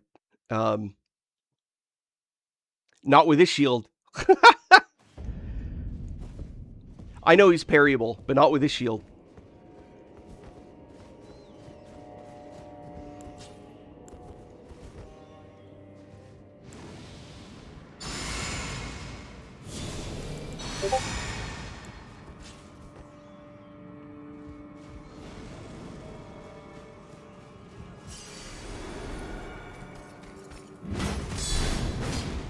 Oh, crap, I missed.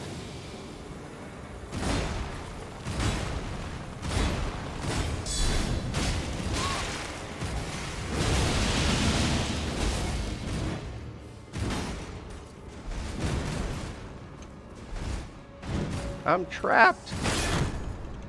Move!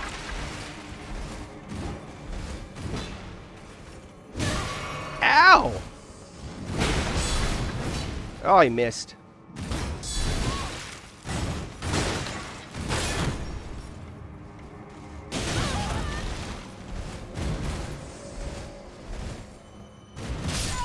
Ah, he got me with his elbow. Ah! Yes, this is all DLC stuff. Wait. No. You're talking about Radon, I assume. The guy with the two swords like that? No. Radon is in both.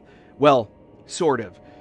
You fight Radon in his body in the base game. You fight Radon put into Moog's body in the DLC. Is that gross enough for you?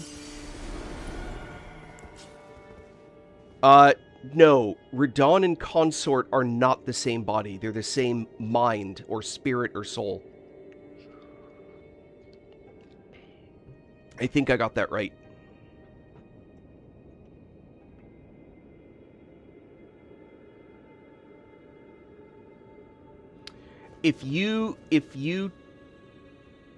When you do a next journey, if you do the new game or next journey, it resets everything, except some of the items that you collect you get to keep, and some of the bell bearings will stay with the Twin Maidens, and you will no longer get stuck in like swampy water.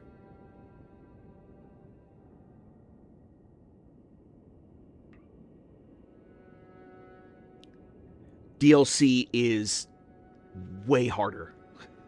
Way harder.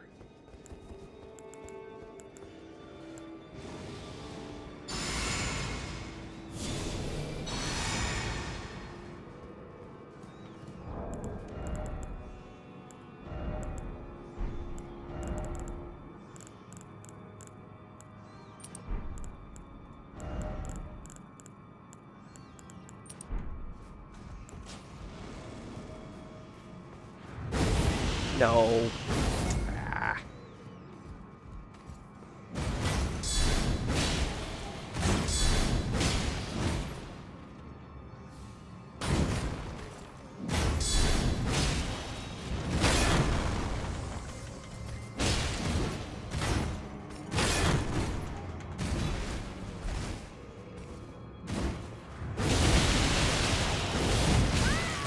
Ow!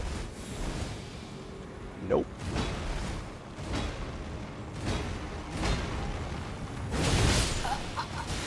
What? Lies.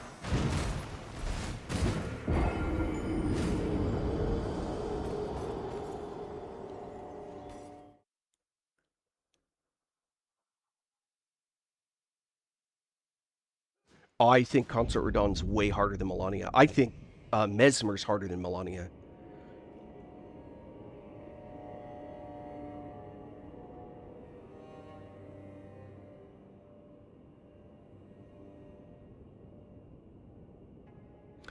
Okay, here's something a lot of people don't actually realize about the game. Once you start advancing through the game, every area has a gatekeeper. This is what I've noticed. There's a gatekeeper in every area that as you get to that gatekeeper, if you just get utterly exploded by the gatekeeper mob, the thing that says, if you can kill me, you're ready for this area, if you can't even touch them, you need to go get more crap. You need to get more levels, you need to get more gear, something. That's in virtually every place you're going to find that there's a tougher mob at the beginning than there is in the middle. Either a spell that they're using that's just like wiping you out or whatever. This guy, for example, is the gatekeeper in here. He's way harder than almost everything in this dungeon. This is like probably the third hardest mob in this entire dungeon that I'm in. Obviously the boss is number one, but he's probably the second or third hardest. But he's also the first thing you encounter. Because if you can't beat him, you probably don't belong here. I can. I'm just I'm not doing a build that I would normally do.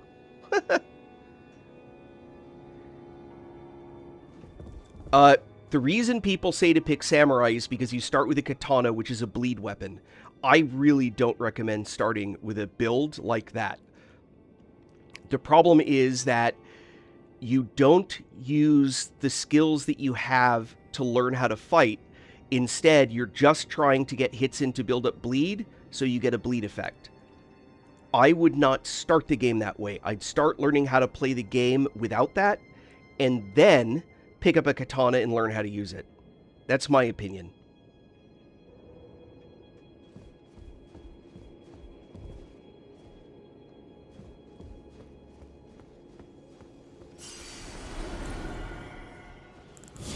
All right.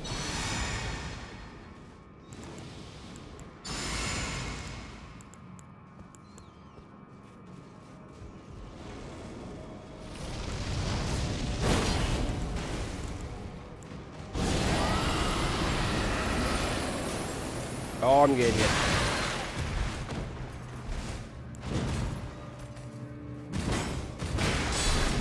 Oh, I've made a mistake.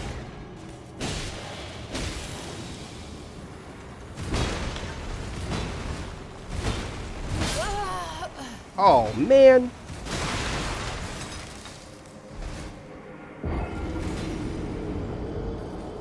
Wait, the fire and magic swords?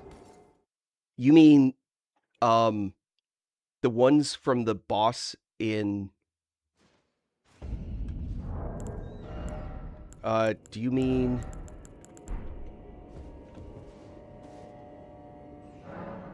Hold on.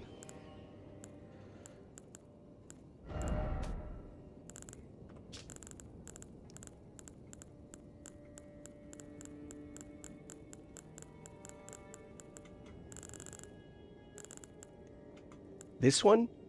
The twin blades? Is this the one you're talking about? Yeah, you get those off of the boss in here. Castle Enos.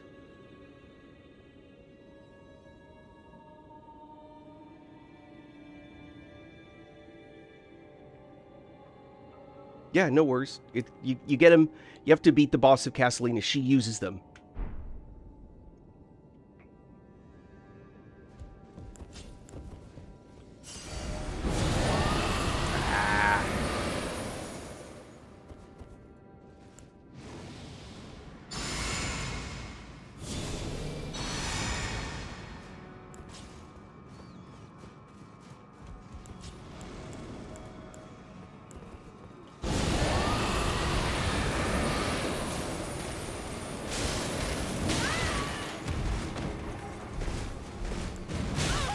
Hey, cheater.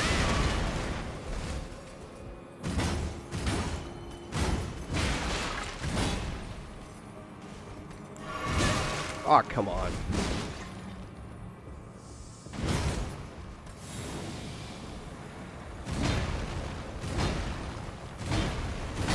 Come on, keep coming.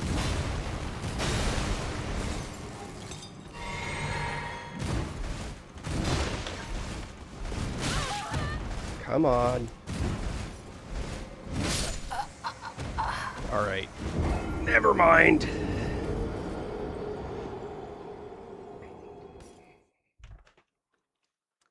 All katanas have a bleed built into their weapon, don't they? I thought katanas were... that's their whole shtick, is bleed. Yeah, I know, right?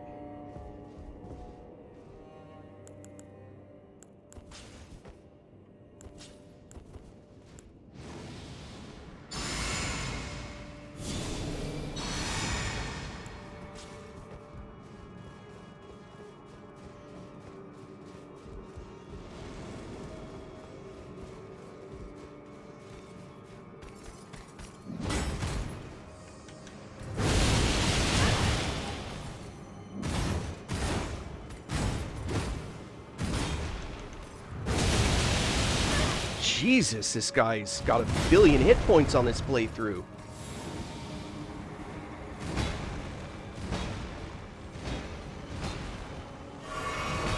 This is crazy.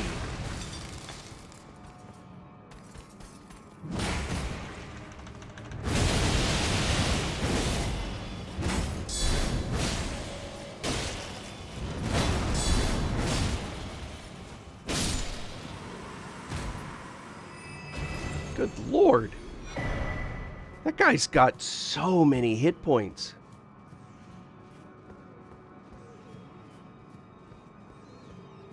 It doesn't?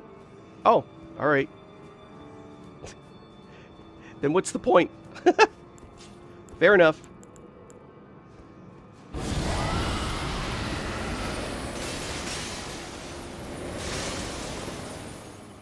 Oh, I wasn't far enough in.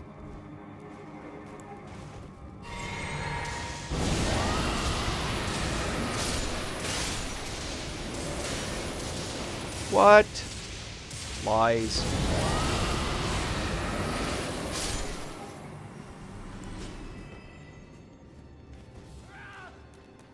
What?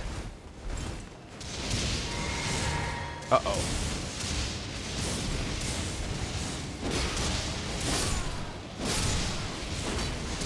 I hate that guy up there. He's such a pain.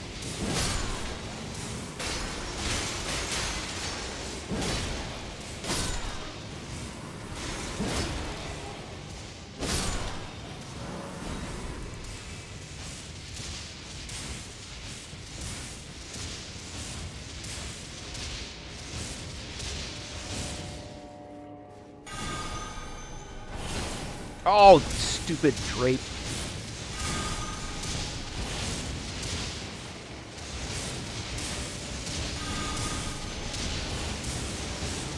You're gonna have to fight that guy later anyway.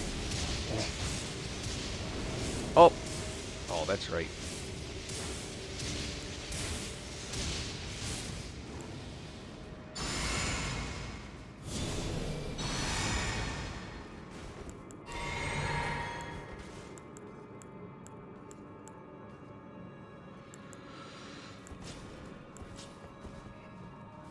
I'm not even gonna go creative on this guy.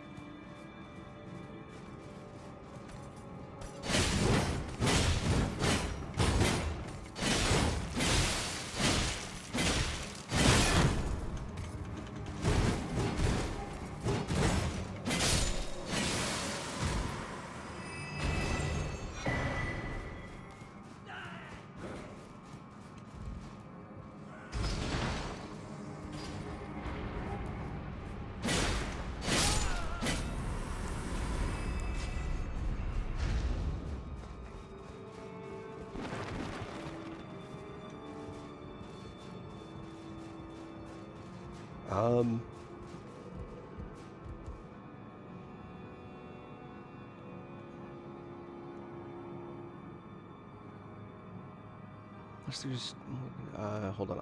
I have issue with FPS and DLC. I try every fix and I can't change the priority in Affinity. I'm not sure I'm grokking that. It's not that your FPS is not improving, it's that the bosses have way more hit points than they had before.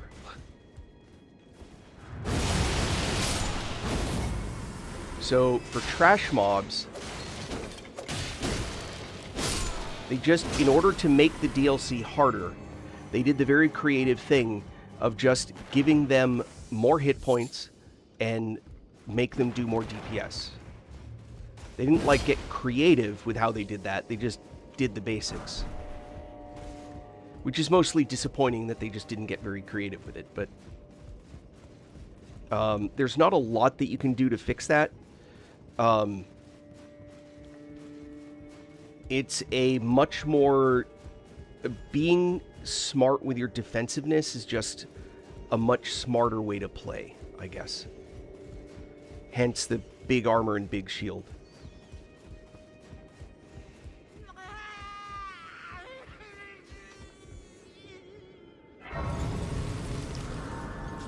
There's also the fact that you have to get the Shadow Realm blessings 20 and 10 or max. This is what makes torrent and your spirit ashes better, and this is what makes you better.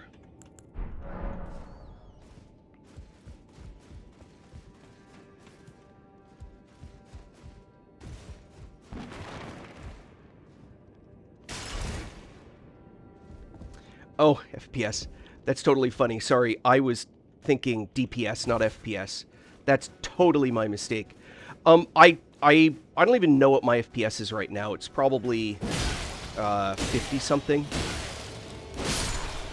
Oh,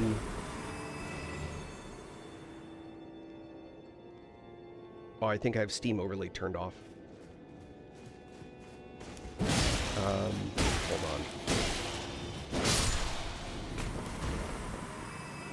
Let me see.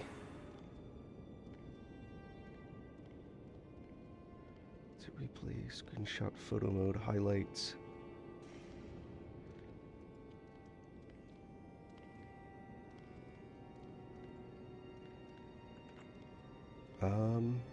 Oh, statistics, Alt R.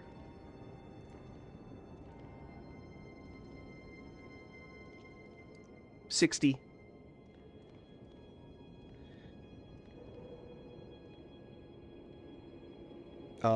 And my... Hold on. Come back here. Since I'm here, may as well do this. So that ladder is what you want to get kicked down.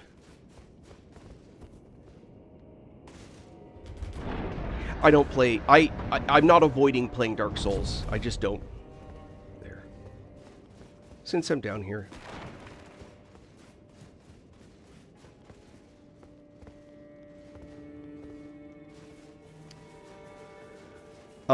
I haven't noticed that the DLC is particularly bad for DPS. It may be just because I would be getting more.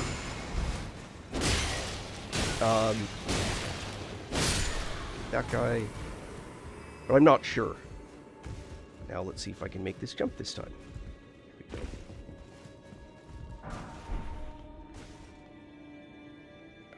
Alright, now we want to make this jump.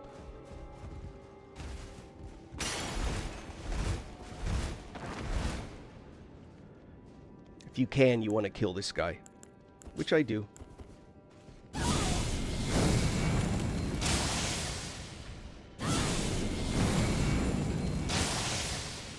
Oh, will this reach? No, it will not. We'll reach that guy.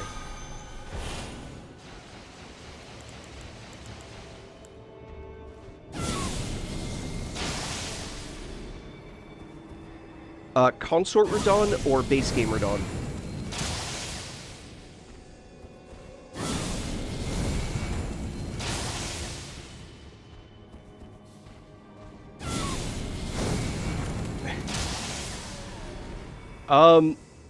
Yeah. Take a Xanax.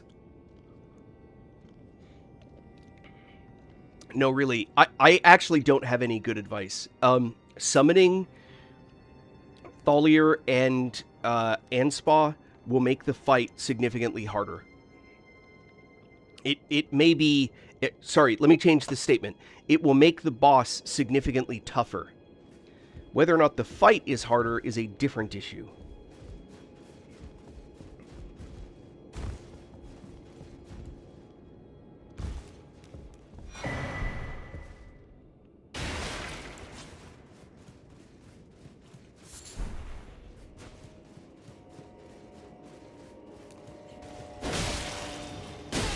Yep.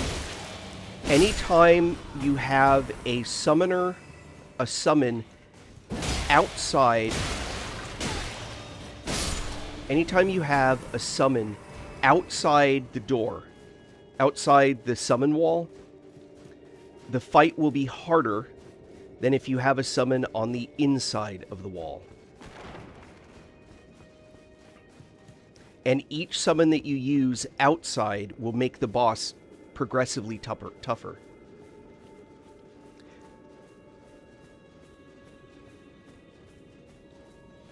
Yeah, also, there's a few items that definitely make it a lot more doable. Make sure that you find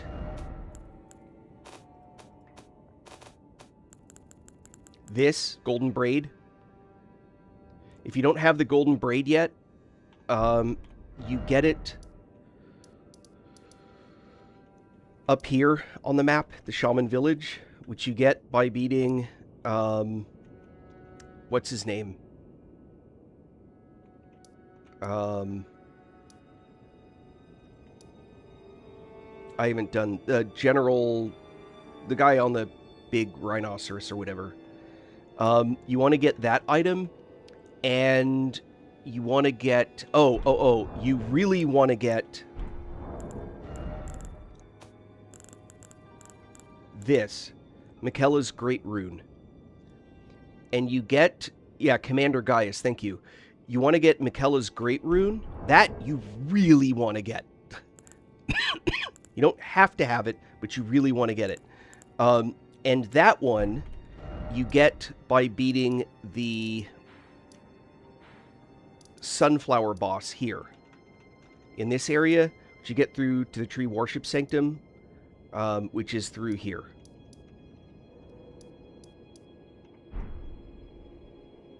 I took this playthrough that I'm on right now, it took me 2 days, I think, to beat Radon. Where's the lever that I'm missing? Why am I being brain dead?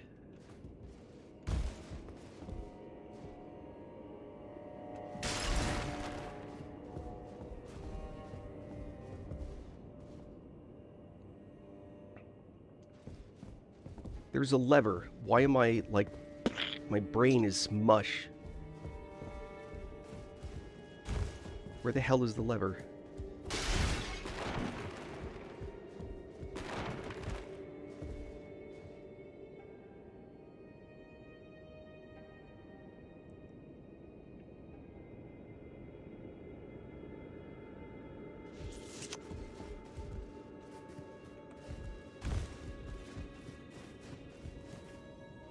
What am I missing, folks?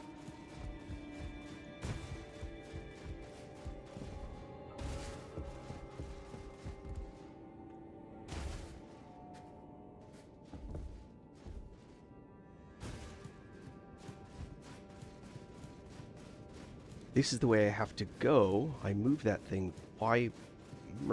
Where's the lever?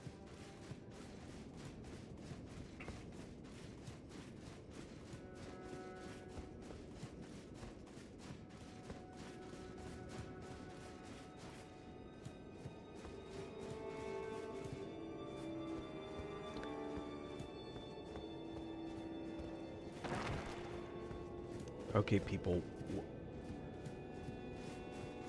Do I need to put my glasses on? How many times have I run past them and I can't see them?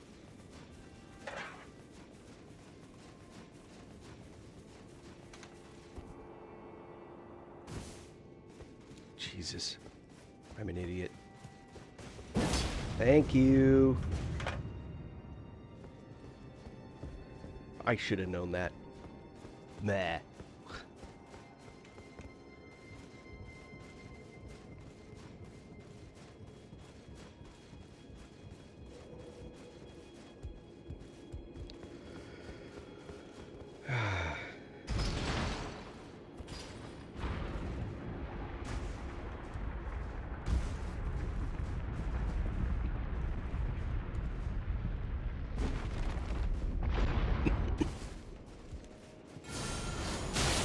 Oh, schmuck.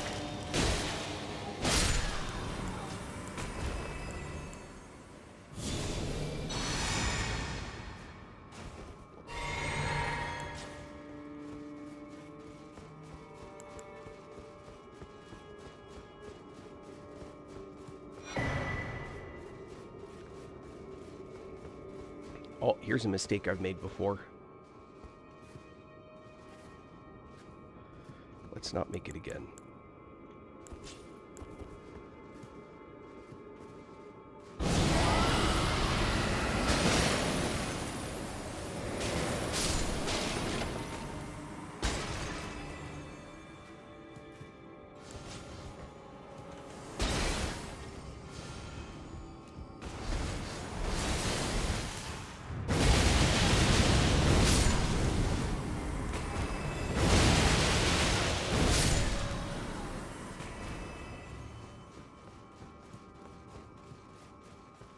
Ladder.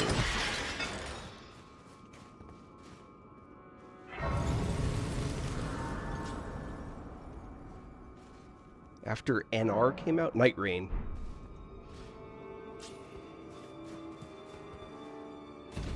I suppose it depends on why you're playing the game.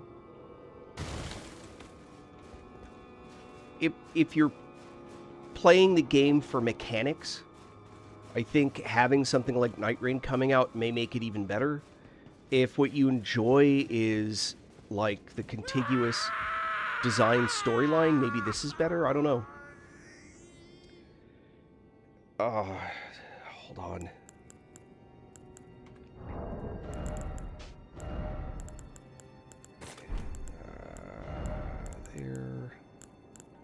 There.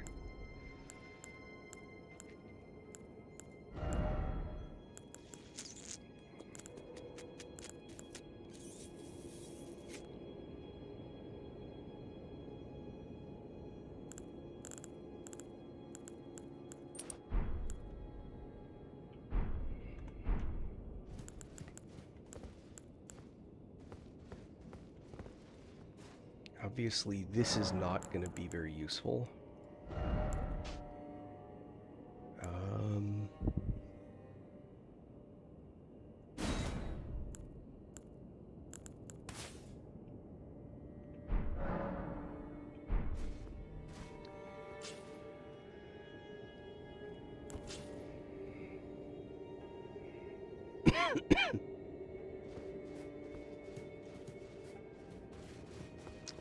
Oh.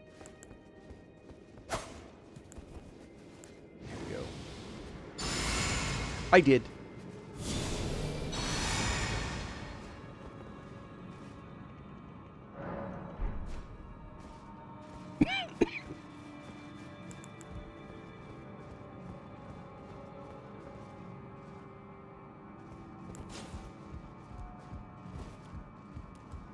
Depths of your foolishness!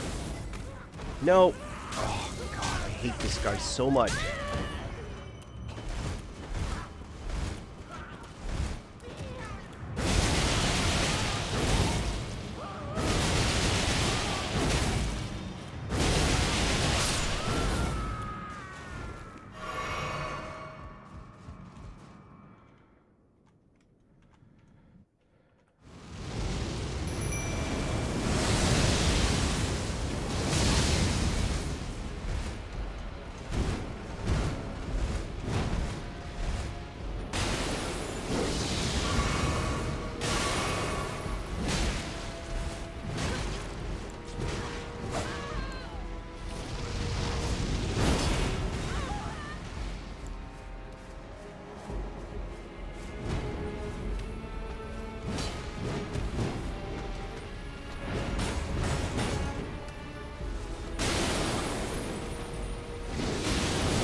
Oh, wow.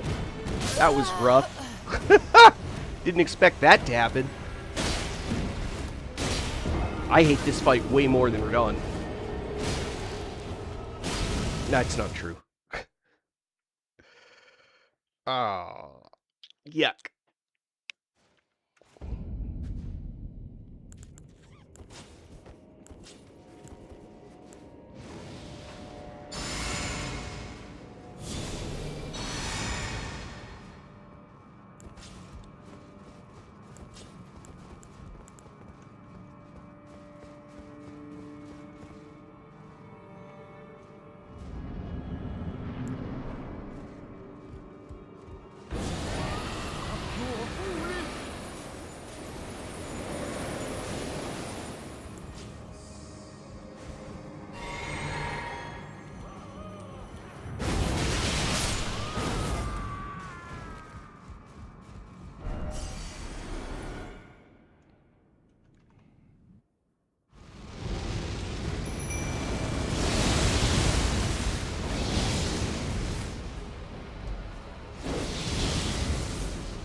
Oh.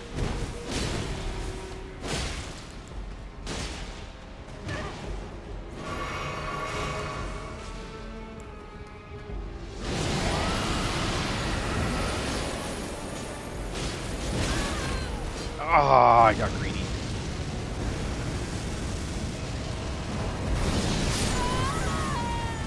Good lord. How come when I use that spell, it's not that good?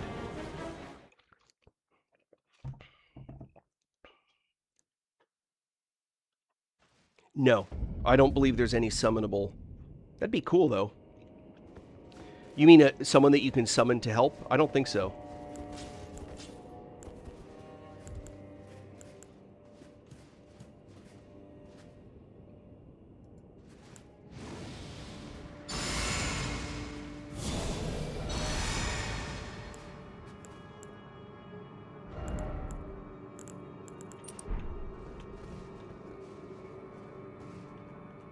Nope, just your own buddy.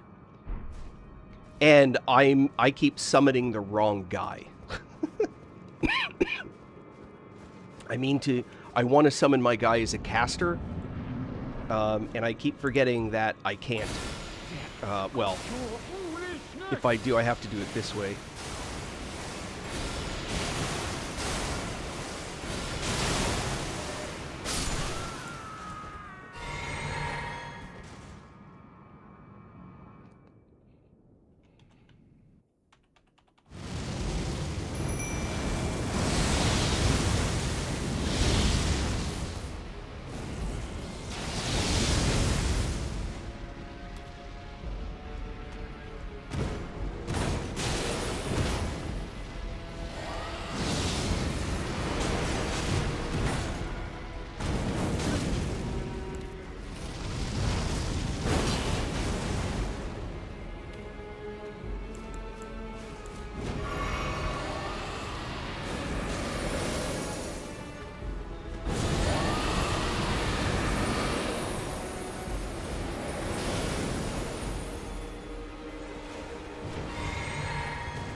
No! Damn, I missed the heal.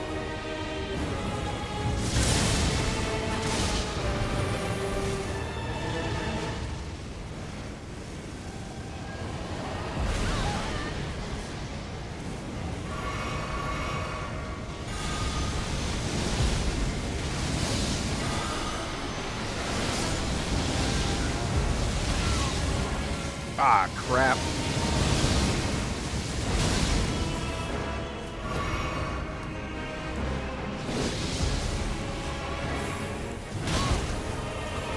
What? Aw, boo. Yeah.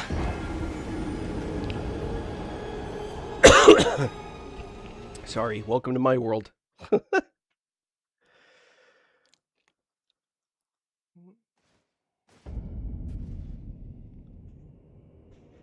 Need to lower your mind level? Actually, what I need is... Oh, no, not there. I really need is this. What do you mean I need to lower my mind? You mean the defensive stat?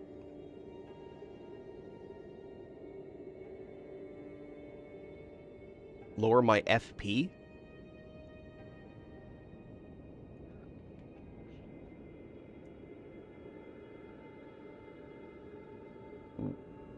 Why? And put it where? And put it where? It's my second lowest stat.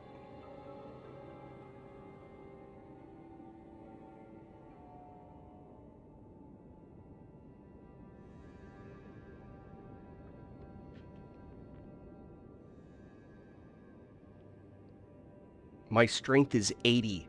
It's already hard capped. You're kidding, right?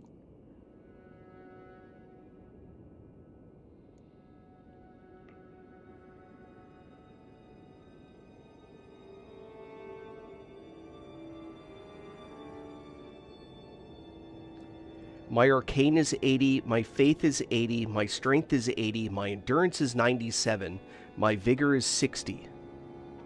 The only two stats I have left are mind and int. The only reason my dex is 65 is because I normally have an item on that makes my dex 70, but not when I'm doing a boss fight for this build, and that's for cast speed. Why do I need to lower my mind and raise my strength above 80?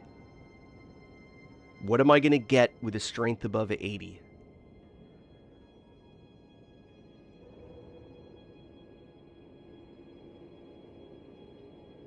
I'm not, if there's something I don't know, please teach me. I'm here to learn as much as I am to explain.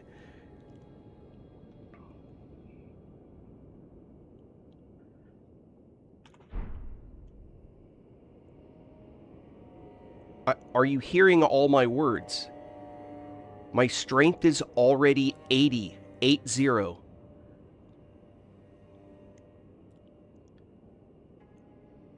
So I'm not sure where you think I'm going to put... I would do Vagabond. I like the Vagabond build, but both will do very well. I prefer Vagabond. As a starter build.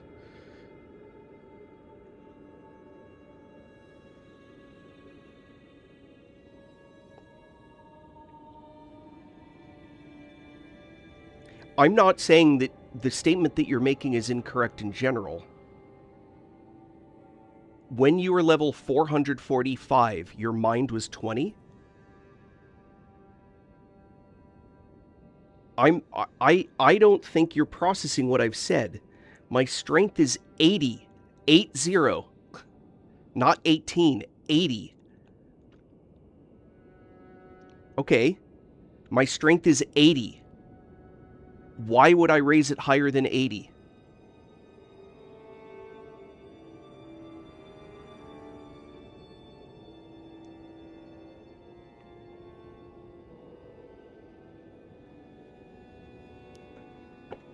Okay. You're not... You either have to explain why having more mind is bad, or why some other stat I can put more in that will be more valuable than having it in mind. You haven't done that. The only explanation you've given is strength is better than mind. My response, I have a strength of 80. More points in strength will do nothing. So what is the problem of having a mind of 45? It's not a problem that some other stat, it doesn't matter that some other stat is high. If having more mind is bad, I would love to understand that. More mind is not a problem. A low stat is a problem. What stat is low that needs to be higher? and then I'll take out of mind and put it into that stat. But the only stat I have left to raise is int. That's all.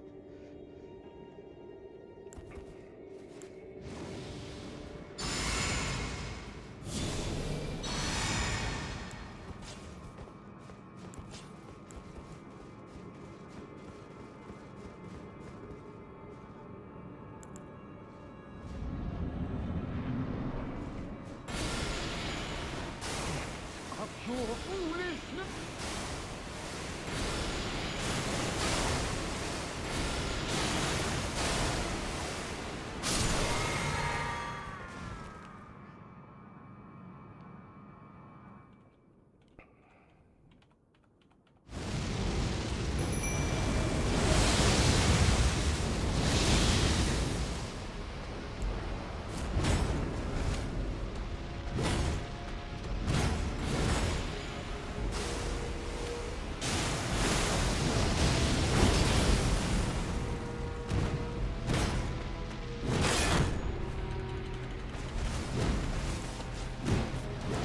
Ah, crap. Bad timing.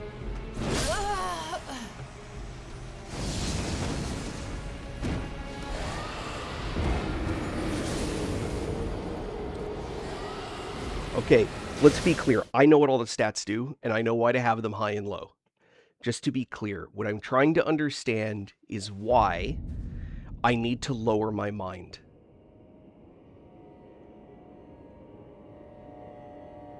That's what I'm trying to understand. If, for example, you took more madness damage because your mind was higher, there would be something there. That would be an argument that could be made, right? That's like, oh, that's an interesting point. I hadn't considered that. Yard strength, I don't know what that is.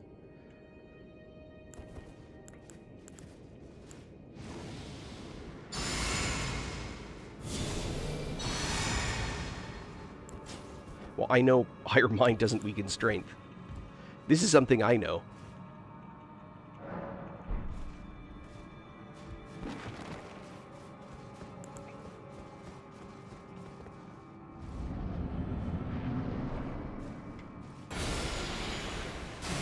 Of your foolishness.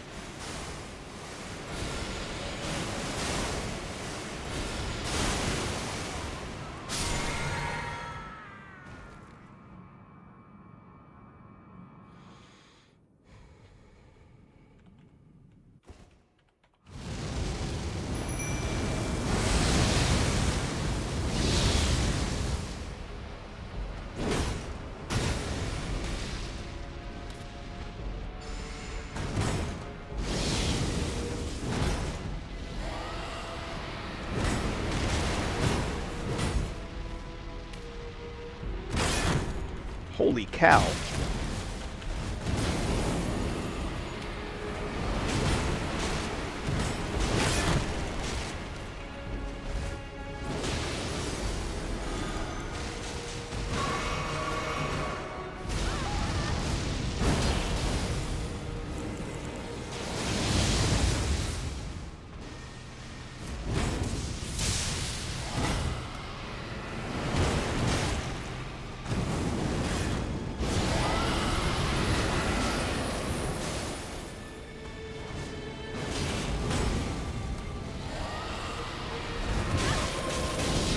No! Absolutely not.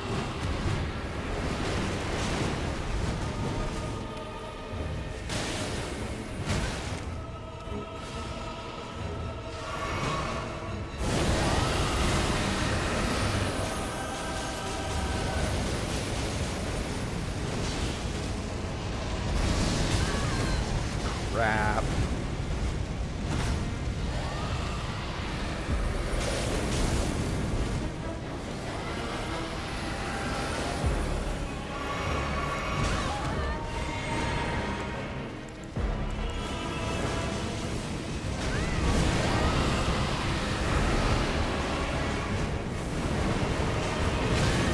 Oh, the shield didn't come up. Go shield.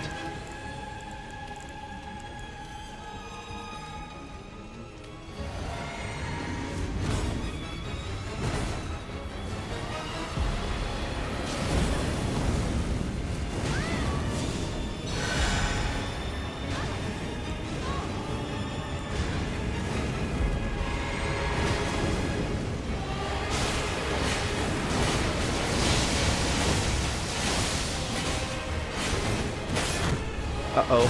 Nope.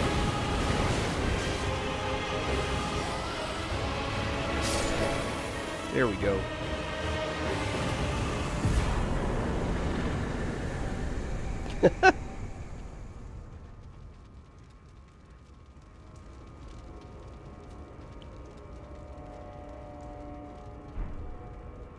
The reason, if you were high mind, high strength, you probably didn't have any armor on, a shield for the high defense, or your talismans were around. Your talisman build was designed around. What am I trying to say? Around doing more damage. Rather than defensive. Okay. Let's go back to the very beginning.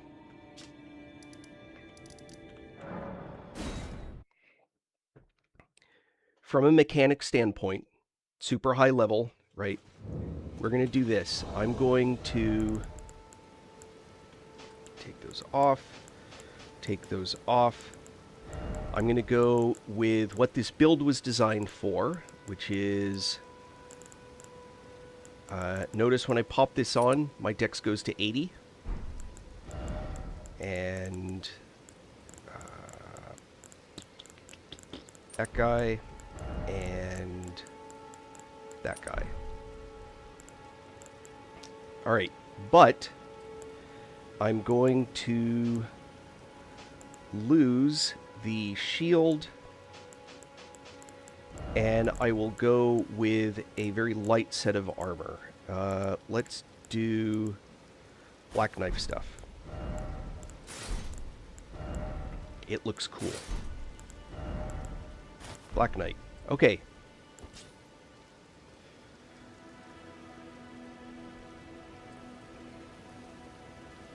I don't understand. You haven't said anything that's actually... I've done Rebirth 100 times. Okay, watch what happens when this guy hits me. Right? He's 2 hits. A major and a minor, and he's hit for half my health, right? Okay.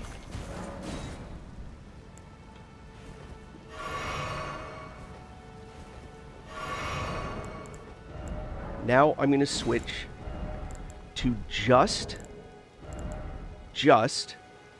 having the damage reduction. Just this one item. Okay, I'm not using guard or anything. I have no buffs. This is just with that one talisman change. There's that hit. That's... what, 15% less damage. Just for that one item. If I add my guard boost... hold on. Here's with guard.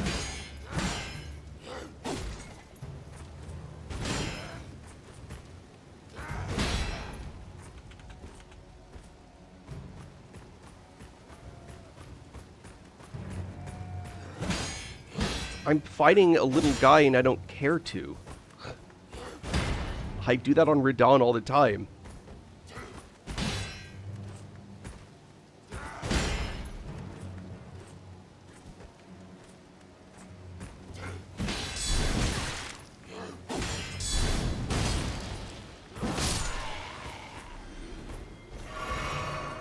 The amount of damage that I take is drastically reduced by even something as simple as the gear that I wear. And keep in mind, this is in New Game 12, right?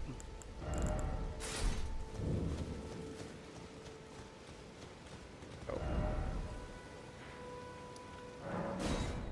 So now, same thing. I've got that one... all I've got now is the armor and that one item. Right?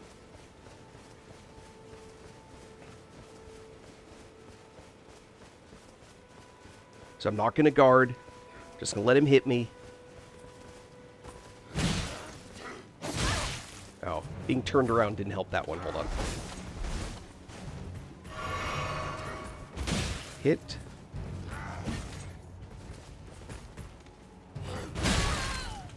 And now we're down to a third of the damage just by wearing that armor. If you're playing a high int build with the intent to be a caster, I'll show you a couple places to go to, Liam. Give me just a sec. I'm kind of in the middle of explaining another thing. If you're playing a caster, you're probably wearing gear designed to make your casting more powerful. I literally reduced the amount of damage I was taking with nothing but a talisman and armor by, what, 30%, the amount of the damage reduction. Depending on how you calculate it, it's not 20%, 30%, depending if you're subtracting or adding whatever. The point is, my damage reduction was massive just by changing those two things. If you were doing a high int, high strength build, it's probably because you were doing caster stuff, which means you were probably carrying a staff instead of a shield. You were probably wearing lighter armor because of the heavier weight. You were probably whatever, right? When you switch to a melee build where you didn't have the high int, you probably stopped doing all the caster stuff, which means you stopped gearing for it, which means you took a hell of a lot less damage. That has nothing to do with your mind level. That has everything to do with the gear that you're wearing. Your mind, the level of your mind, is not going to affect how much damage you take on its own. It has no effect on that. So there's no reason for me to lower my mind stat just because I'm going to take less damage. If your argument was to lower my mind so I can raise my strength, so I can be more effective at melee, sure, that makes perfect sense. That's something that fits within the story, except my strength is already max. So there's no reason to make that change. In fact, my strength is max, my arcane is max, my faith is max, my stamina may as well be maxed. There's no reason for me to take anything out of endurance, out of mind, to raise another stat. I'm already raising int because where else am I going to put points?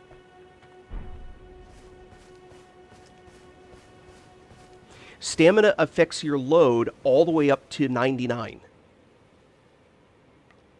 So, okay, Liam, let me give you some hints on where to go. So, basically, if you follow roads in the game, they're going to take you to the places you need to go, right?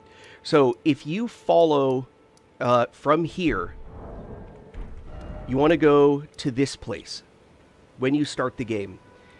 And then from here, I would recommend you head down this direction and go down and play in this area. What you want to look for are these caves and stuff. But let me give you a hint. I'm going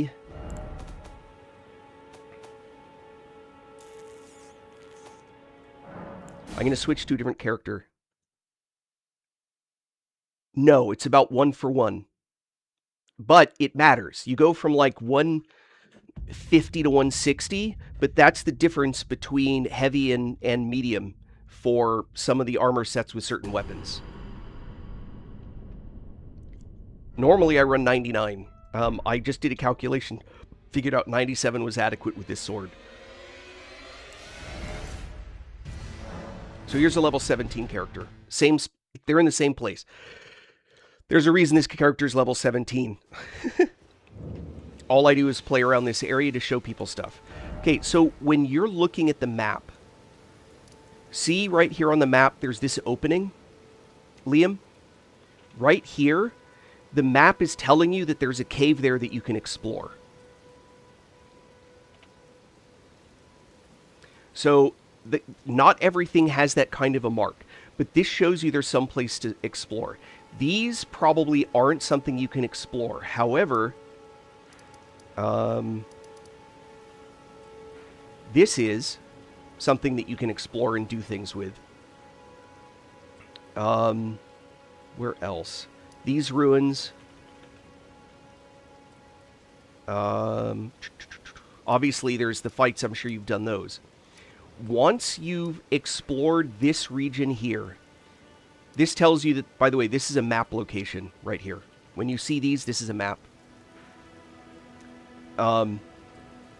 When you go through these whole areas, when you finish this area and you've gone down and done this area, even before then, you can go up through here. Oh, hold on. Sorry.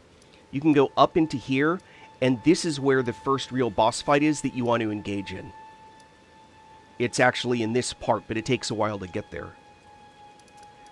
My one recommendation in this area is spend the runes when you get them. Don't save them to do a big spend later. Spend them immediately. Every time you die in that area, it depends, but most people are going to run into this. Every time you die, you're going to lose 10% of your runes. It only occurs in this region, and it's because of a guy at this gate who you don't want to kill. You want to save him for the first playthrough. You really want to spend, like, if you can level, get to a point and level. Just that way you don't lose the runes. And then once you get through here, you're going to start exploring this very large region over in here. The one thing that I would say to watch out for is there's a trap in these ruins right here. If you open a chest and you see smoke, roll away from it. You probably don't want to go to this area yet, and it sucks to get stuck in it. It happens to be in here, and I went there on purpose, but that's because I knew what I was doing. There's another trap down in this area at the top of a tower that, again, you don't want to get stuck in that one. This one you have a chance to get away from. This one, you're stuck until you beat the boss that's in that area.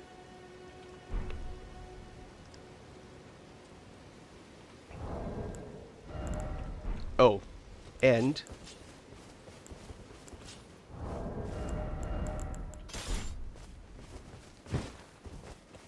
oh, that's funny. Just so that, for the purpose of, yeah, it's rough.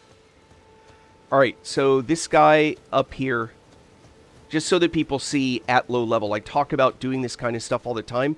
I'm higher level than these guys are now, so it's not, like, super difficult.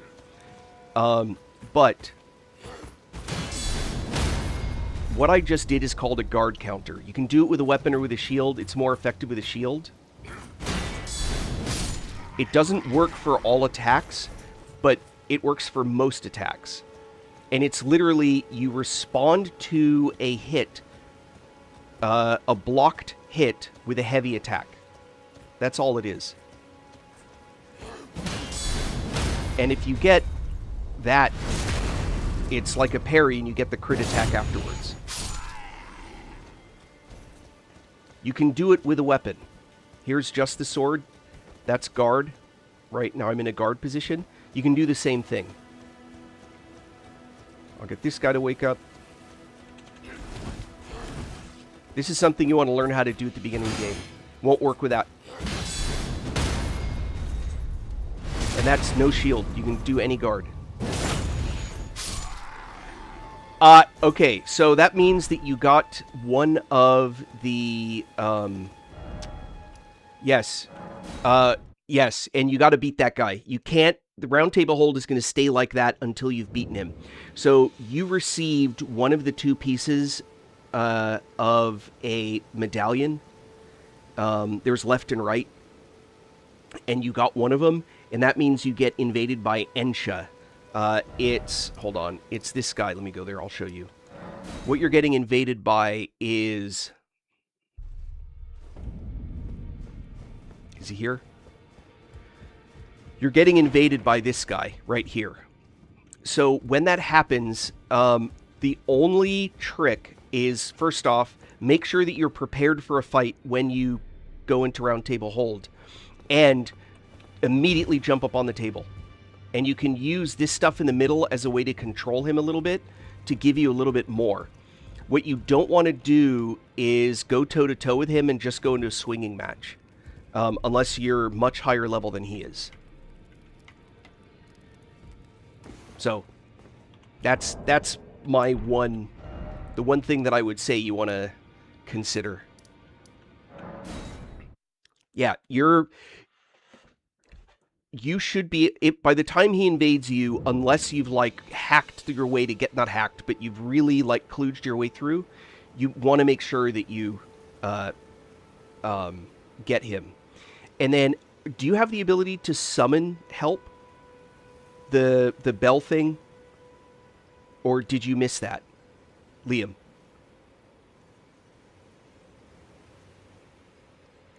Ted, I did the same thing. Yeah, can you summon the spirits to help?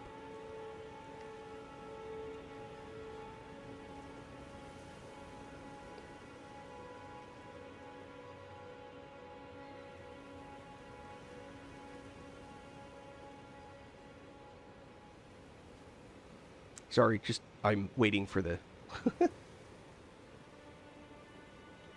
Like, if you go...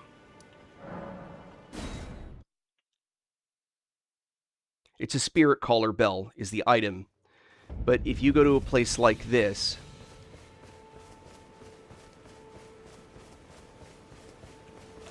Can you do this?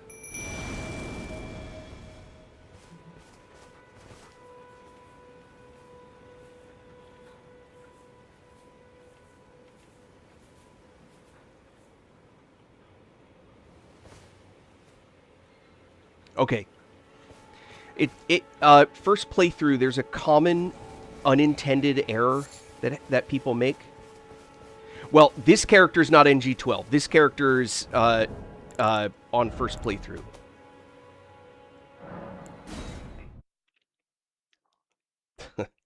I'll show you.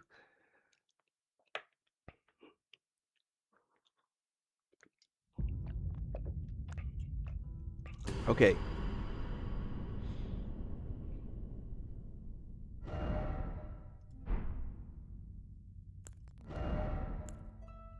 This is the character that's on 12.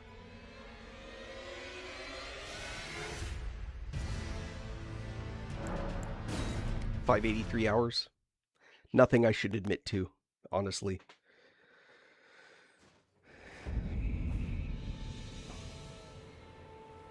So, okay, going back to this conversation that was happening a while. Oh, yeah. I have 2 characters that are over 300, I think. 2 other characters that are over 300. Having mind does not mean you take more damage. Having mind means you probably are, if you're lower level, means... I really am not... I don't care very much about it, Lake. I actually don't like the Greatsword actions, but this is a build that was designed to take advantage of it, so I was playing around with it for this playthrough. I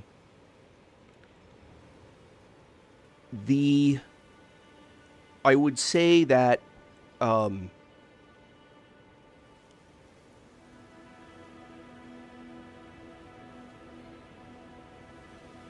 it's a meme build. Like, is the way that I would say it. It's very much a meme build.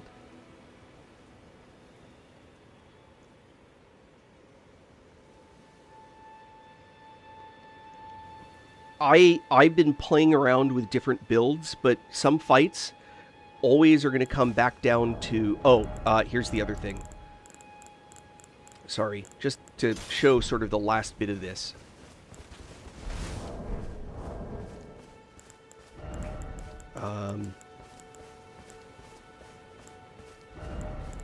So I'm going to go back to... There we go. Skill power. Oh. Or, here, I'll do this over here, actually.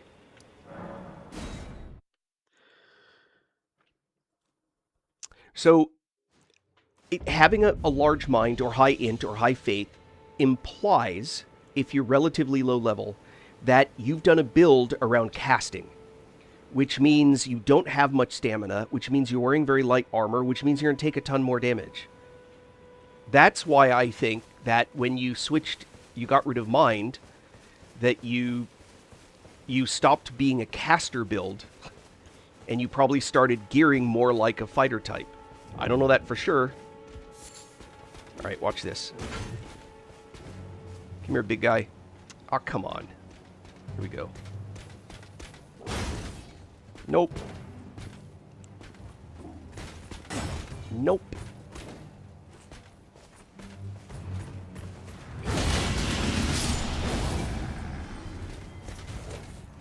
I don't think so. I don't think so.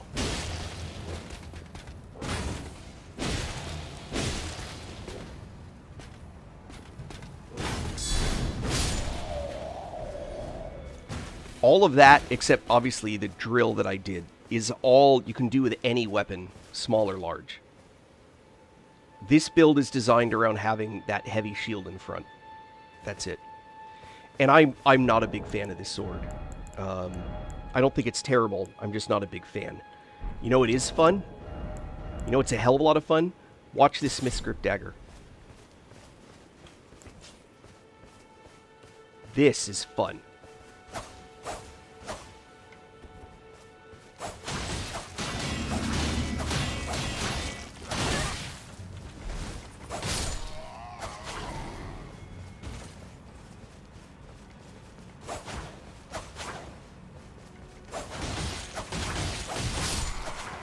This build is so much fun. Well, I'm not built to do this. I'm just doing it anyway.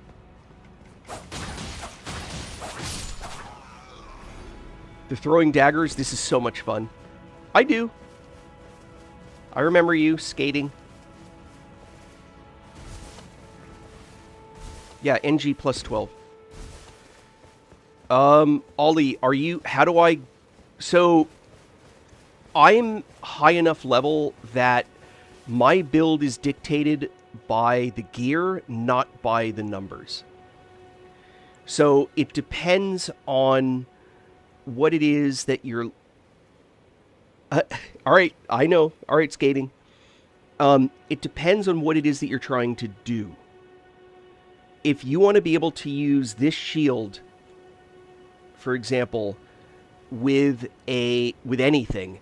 You need a really high stamina, or you're going to have to use weight-bearing talismans. My endurance is set to 97. That's so that I don't have to use a weight one of these. But there are still swords, like, do I have it on me? Like if I use the Blood Giant Crusher, or if I use the Giant Crusher, for example, I'm going to be heavy load, right? For that, whoops, I really got to use a weight. Look, this won't even do it. I got to use this one. Now, what's cool about it is...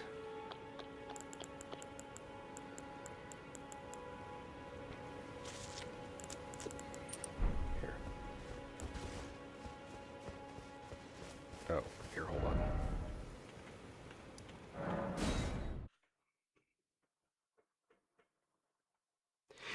It's because... So, the worst thing you can do, in my opinion, in this game is follow the things that are the tips and tricks on how to beat mobs.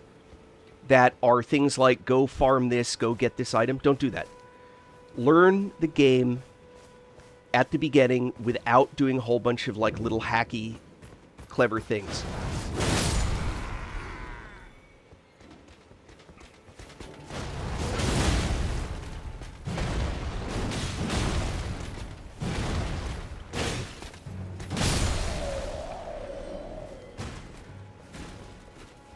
This build was fun too. This version, this build, but again, look at the weight requirement. This is ridiculous. That's the one drawback with this. Is you've got to have just a ludicrous amount of weight. But boy, was it fun. I think that the best way for a person to learn the game... Yeah, if you want... Okay. So... Let me go back. I just want to show you a couple things that you should probably make sure that you learn how to do.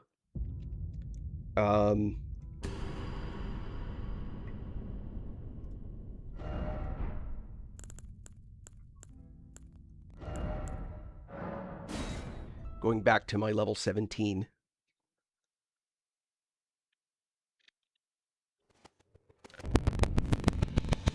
Okay, this is just starting. Hold on.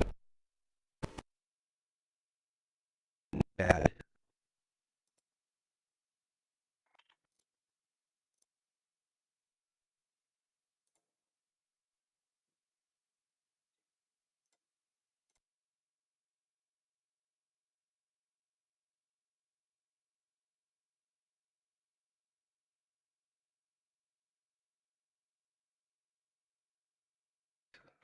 Hold on. The process of learning how to do everything. All right, so this is the starter kit sword and shield. There's nothing particularly interesting about it. First thing you want to learn how to do is to guard, right? Put your guard up. You can do it with a weapon or with a shield, but shields are much better at it. When they hit you, immediately follow up with a heavy attack. That's called a guard counter. If you don't know how to do that, go back to this area, even if you're higher level than this, and learn how to guard counter. It's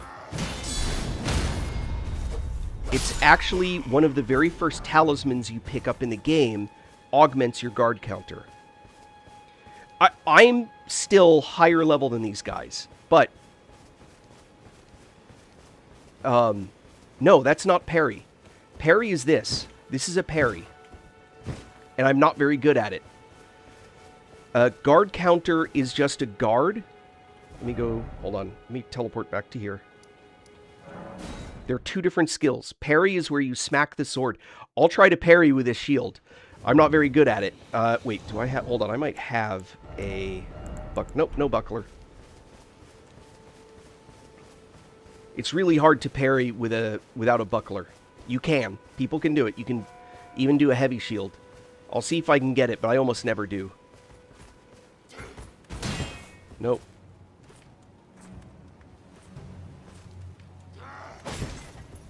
Nope. Nope. Oh, can't do that one. Can't do that one. Ah! I'm terrible at this.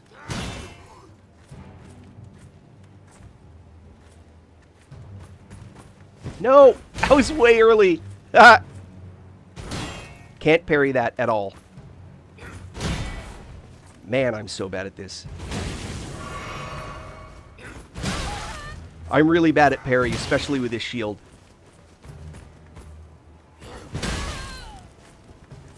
It's such a small window with a medium shield. Uh-oh.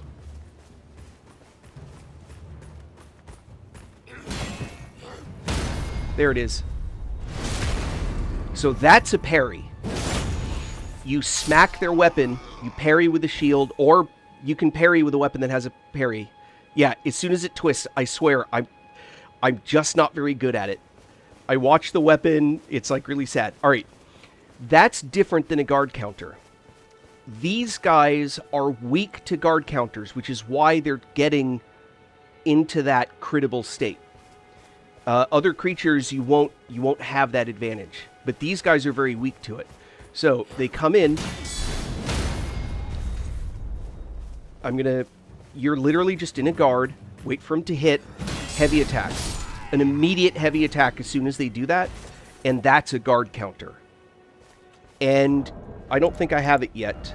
Yeah, I don't have any talismans yet, but there's actually a talisman that gives you an increased guard counter. And it's one of the first ones you get in the game. You pick it up in here, right around in this area. Yeah, in theory, you can okay, you can guard counter many attacks.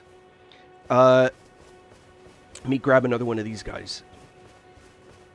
Oh, you're welcome.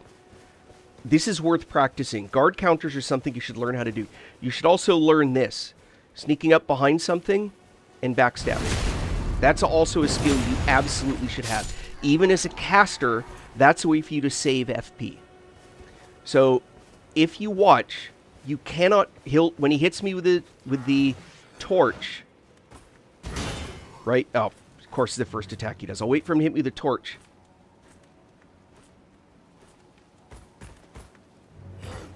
So I can guard counter that. I can guard counter that. But not all attacks can be guard countered.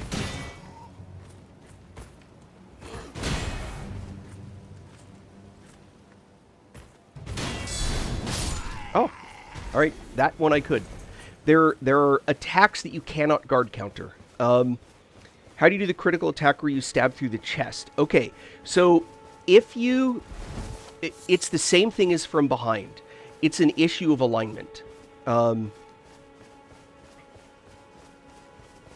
So if you... So this is a mode where he can be. I could, in theory, get behind him and do it that way. Let me see if I can do it on this guy. Hold on.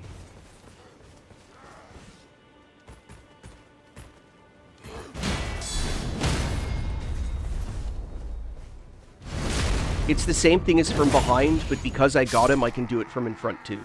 If that makes any sense. Yeah, you want to be basically mashed into them for it to work. And you have to be aligned. Straight front or straight back, typically.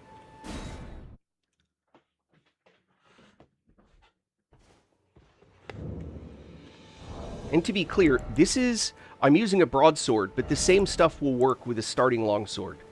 Or the Lordsworns.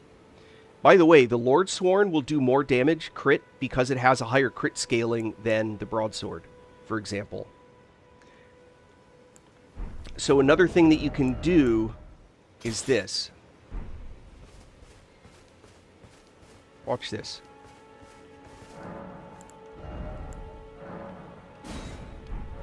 Okay, so now my Lordsworn, these are both +1, right? Watch this.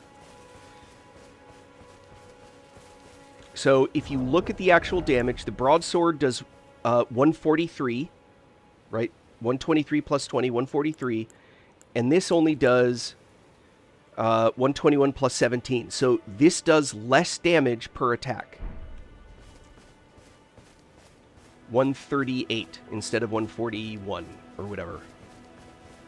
Oh, especially low level, pick those up. Okay. So, broadsword. Guard counter. And the crit is 459. Okay. Now I'm going to switch to the Lordsworns, which has a higher crit rating.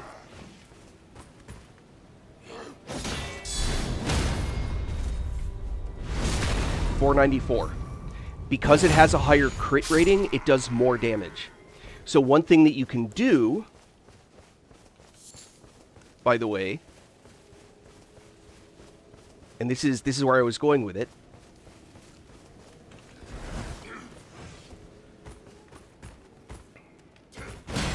Hit, switch swords, and then attack.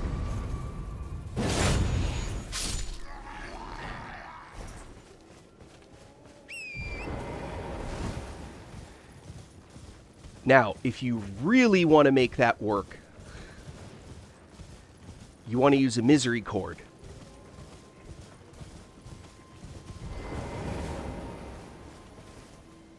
You know,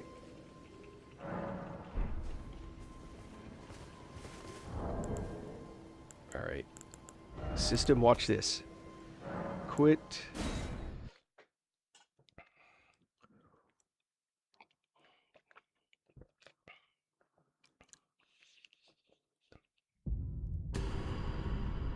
I'll show you something else too. Again, if you're new to the game and you're learning, I'll show you a couple other things that can be useful early game if you like hiding behind a shield. For this, I'm just going to go to the streaming character. Yes, you want to be aligned on them correctly. Alright, so we're going to switch back to... There's that broadsword I was talking about, and there's Misericord.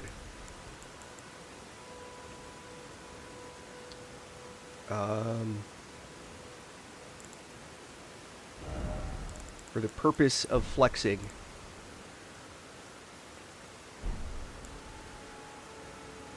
I'm going to do this. Alright. Apples to apples.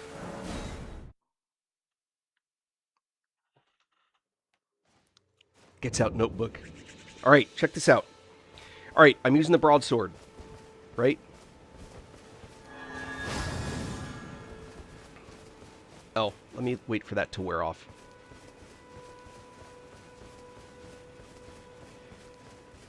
Okay, so my broadsword's maxed. I'm not going to do any buffing. I'm waiting for that to wear off. She should soon enough. These guys are so funny.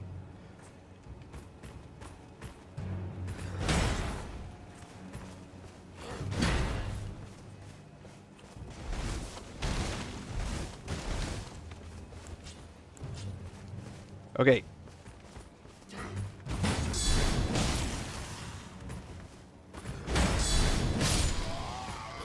Alright, that guy didn't crit.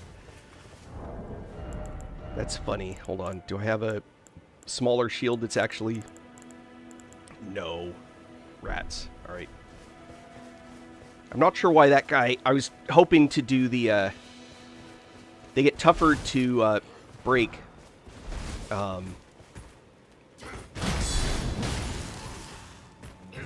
Alright.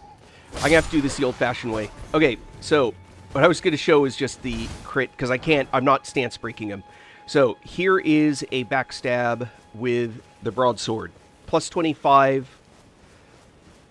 It's actually got Sacred Blade on it.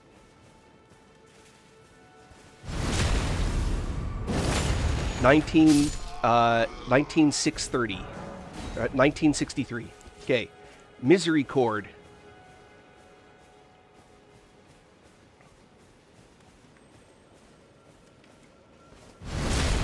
2692. It has such a high multiplier that it does, what, 700 more damage, even though its actual physical is so much lower. Isn't that crazy? So that is a factor of the critical scaling. And having this kind of a setup where you can switch. So if you stance break the boss and you get them in that mode, you can switch quickly, do your backstab, and then switch back. It's pretty crazy, actually. One of those things that you can do that's pretty handy. Yeah. Anyway. So that's fun.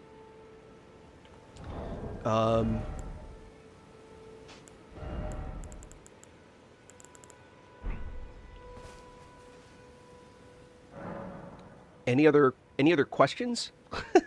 I guess. Any weapons you want to see that I might have?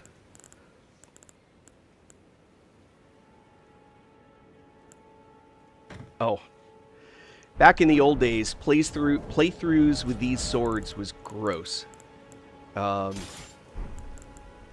Speaking of...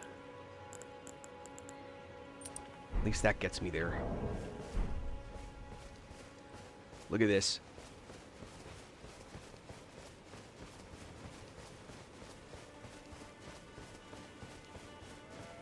And again, I'm super high level, these are super low level, so it's not proving anything. I was just using it to show the numbers.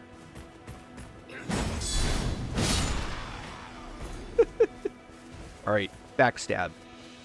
So this is a massive greatsword, right?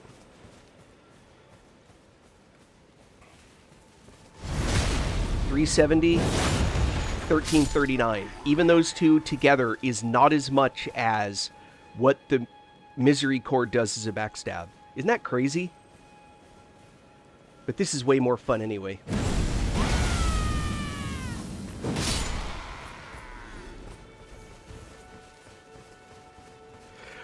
It depends on the effect that's hitting you.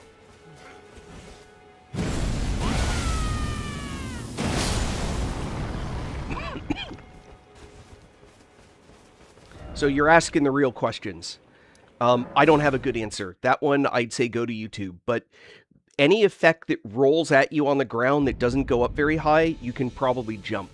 There's a bunch of lightning attacks that are like that where you can jump if you jump at the right time. Here's the thing, though. Dodge rolling actually has a couple of immune iframes. Jumping has none. So there are times if you can get the roll at, if you're lucky, you get the roll at just the right moment, that you'll get a, you'll get an iframe advantage with a roll that you won't get with,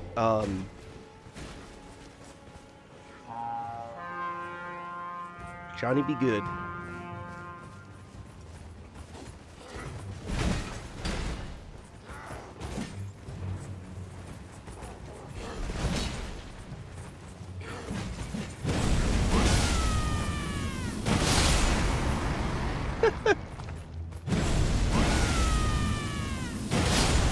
There's something super satisfying about that. Yes. Oh, I was going to mention that. Thank you, Home Depot. Okay, so, yes. If you use a thrusting weapon, let's say a pike. Go back.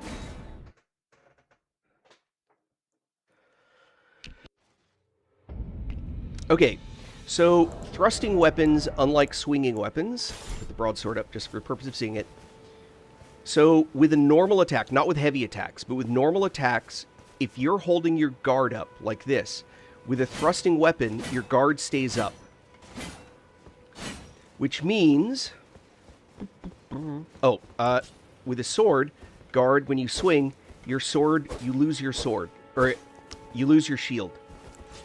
So what it means is you can have a toe-to-toe with a guy like this, and just as long as you don't stutter off the shield, like is what's happening.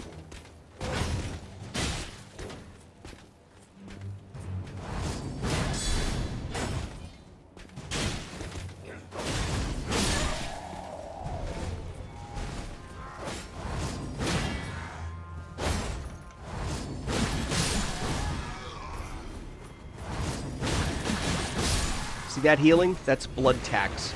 That's the Ash of War I'm using.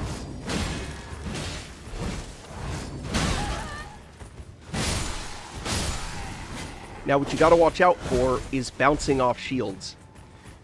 See that? And I bounced off the shield.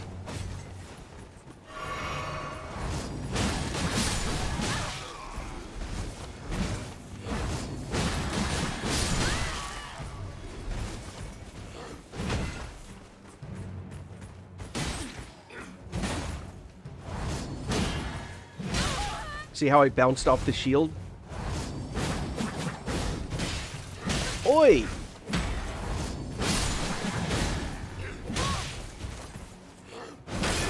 Oi! No!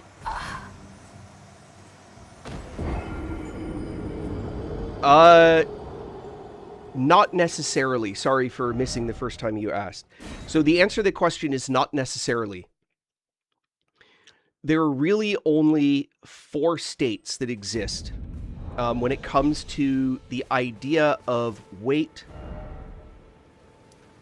Why did it start me there? That's kind of... Oh, Stake of America, that's why. There are really only 4 states that exist. Light load, medium load, heavy load, and overloaded. That's the states that exist.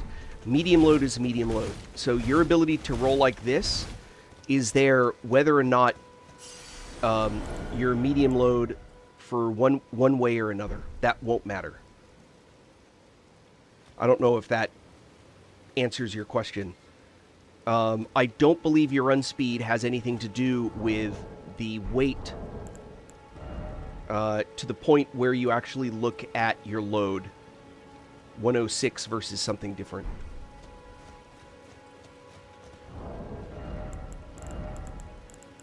This was actually the one that I was trying to play with.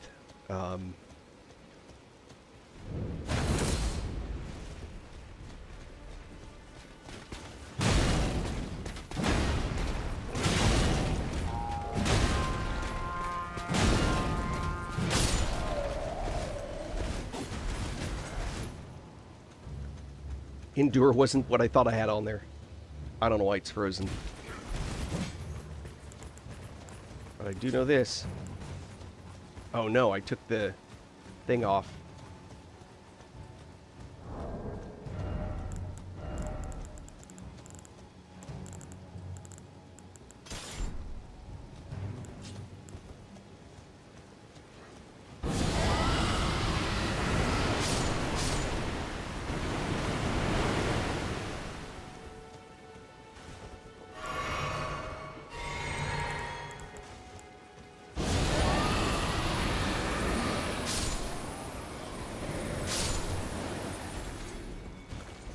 Anyway. No, they don't. What you can do is when you do a new game, hold on. So if you go to here and you have the choice to begin journey like this, if you go to do the begin journey, you keep most of your stuff in the next playthrough. Not all of it, but most of it.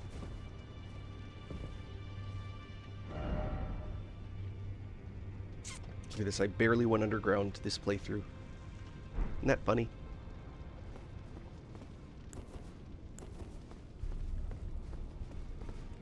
I just hit yards my first run. First Souls game.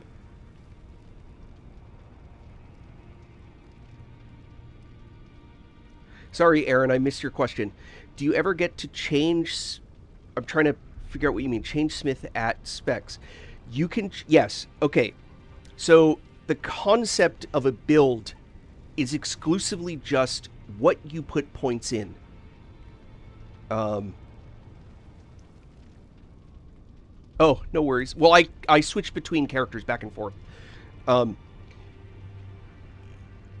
Your starting kit is just... We're sort of giving you a set of gear as a starting point. But then that's it. Danny Boy. Yeah, so if you look through your inventory, there'll be things that won't carry over. For example, the remembrances will not carry over. So these remembrances that I have will not... I will not have those in my next playthrough. I have to go back and get them again. These runes, however, I do keep. Most these you keep. Some of these you have to get again. These you keep. This you do not. These you do. These you do.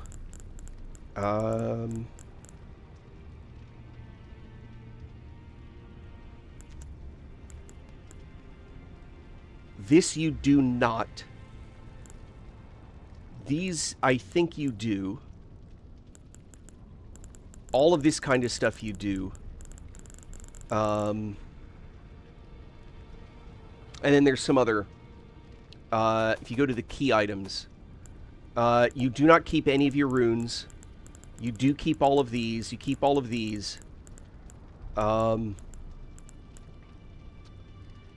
keep these. You do not keep the keys. You keep the sword keys, but you do not keep keys or these medallions. You lose all of those. You keep all of these. You lose the Egon's finger. You keep all your books. You keep all your whetstones, your tools, your maps, bell bearings. I've already turned all these in, so no, I'm not dropping anything for free. I see. I'll remember. He may. I'd like to.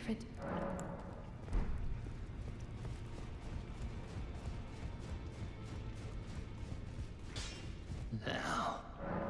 Well, you can buy the lower stones. If you've done all, if you've filled out the map, if you've done everything that there is to do, you'll have the ability to buy all smithing stones except the dragon smithing stones. You'll be able to buy all of these, and you keep all of that. All of this stuff you keep into the next playthrough. These, you do not. So those two that I just had to hand in, you'll have to hand those in again. Let me see. Yeah, so this won't be there next playthrough.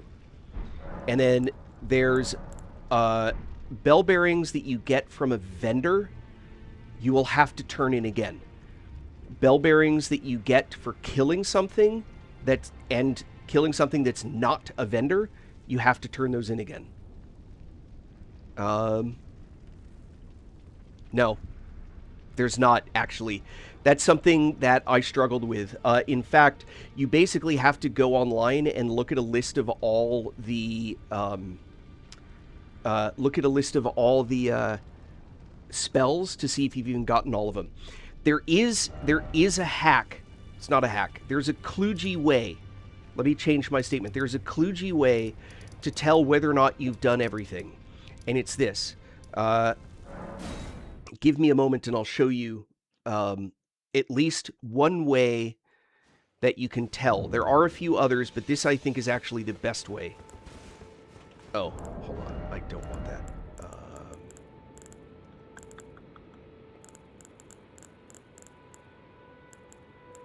Let's go there. And throw knives because they amuse me. What? Ah! That's funny. Hold on.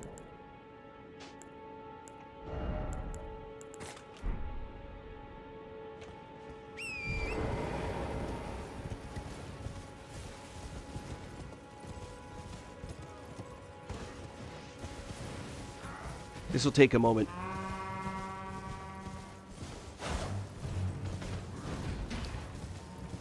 He mad. More coffee.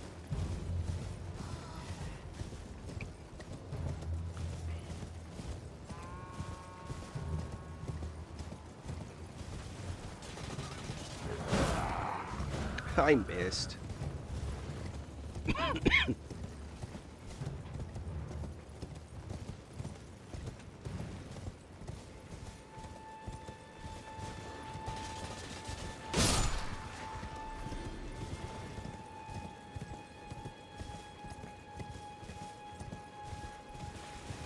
This ballista hitting you is bad mojo, by the way.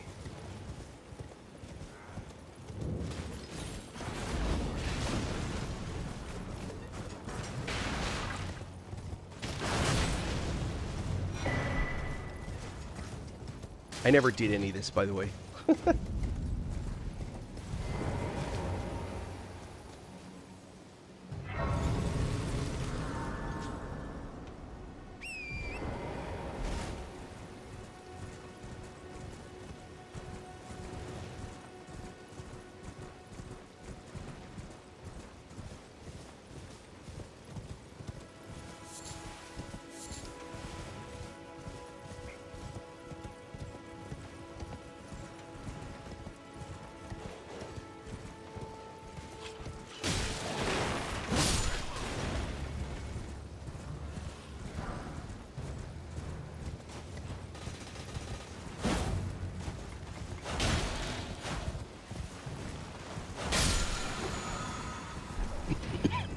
Who wouldn't want another Ash of War?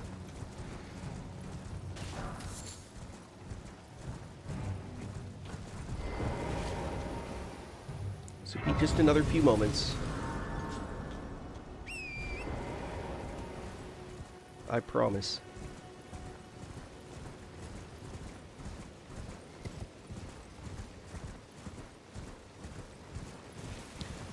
So, what I'm doing is I'm going to a wandering mausoleum. And the wandering mausoleums give you the ability to copy remembrances. Now, it's not enough to just go in there and then you'll know the answer.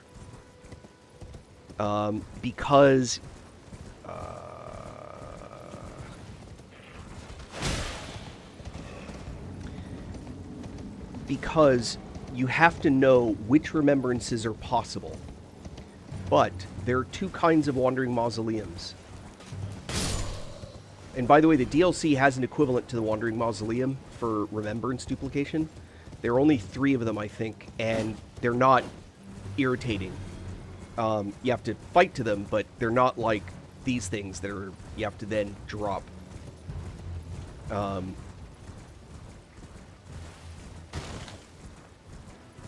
just going to head down to it. And for that, we're going to switch to that sword. That is a Wandering Mausoleum. I'm sure everyone knows that. But what some people may not realize is there are 2 kinds. There are ones with a bell and ones without a bell. I apologize in advance for going to one with a bell. Except, the ones with bells are the ones that can duplicate all the remembrances.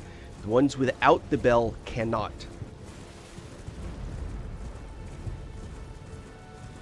Somewhere on the Wandering Mausoleums, usually but not always on the feet, you'll see these skulls. See that? Those barnacle skull things? You have to remove those. And it turns out that this sword is pretty good at that. Not perfect, but pretty good.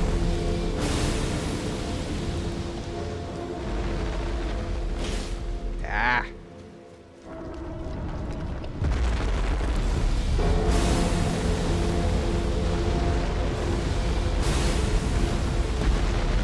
And what you're waiting for is to watch rock starting to fall underneath it, and you don't want to be there when that happens. So, there's the rock fall. Those will actually hit you.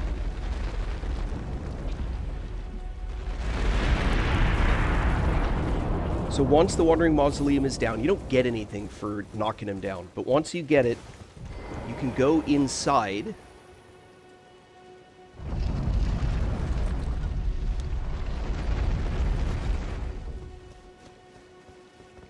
And it will let you duplicate remembrances.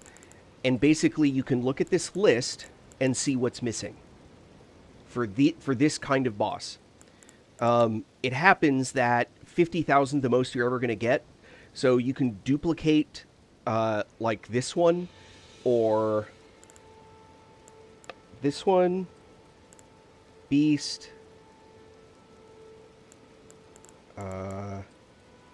Millennia are all worth 50,000 and get another 50,000 runes by selling it, processing or whatever.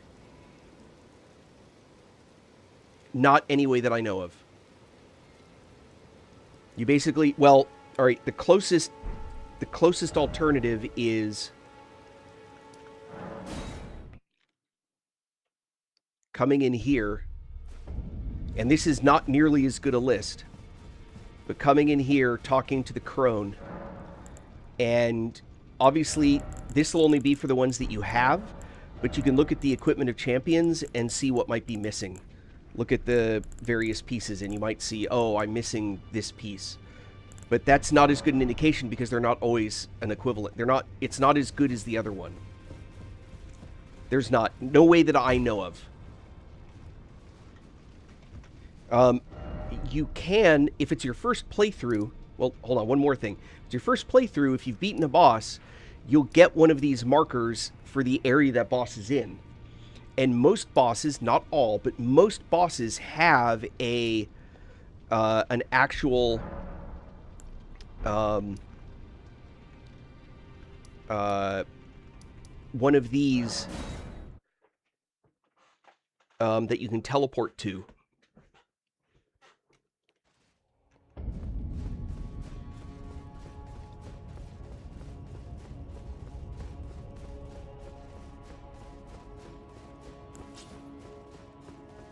Wait a minute. Yeah, that's what I thought.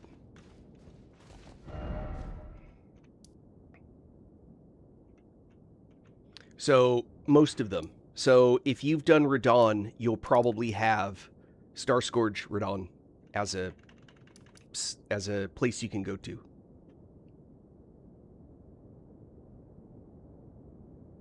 Yes, when you beat a boss, you gain the ability to buy the equipment at the maiden husk or whatever. I call them crones. That's where you get the ability to do that, is from them.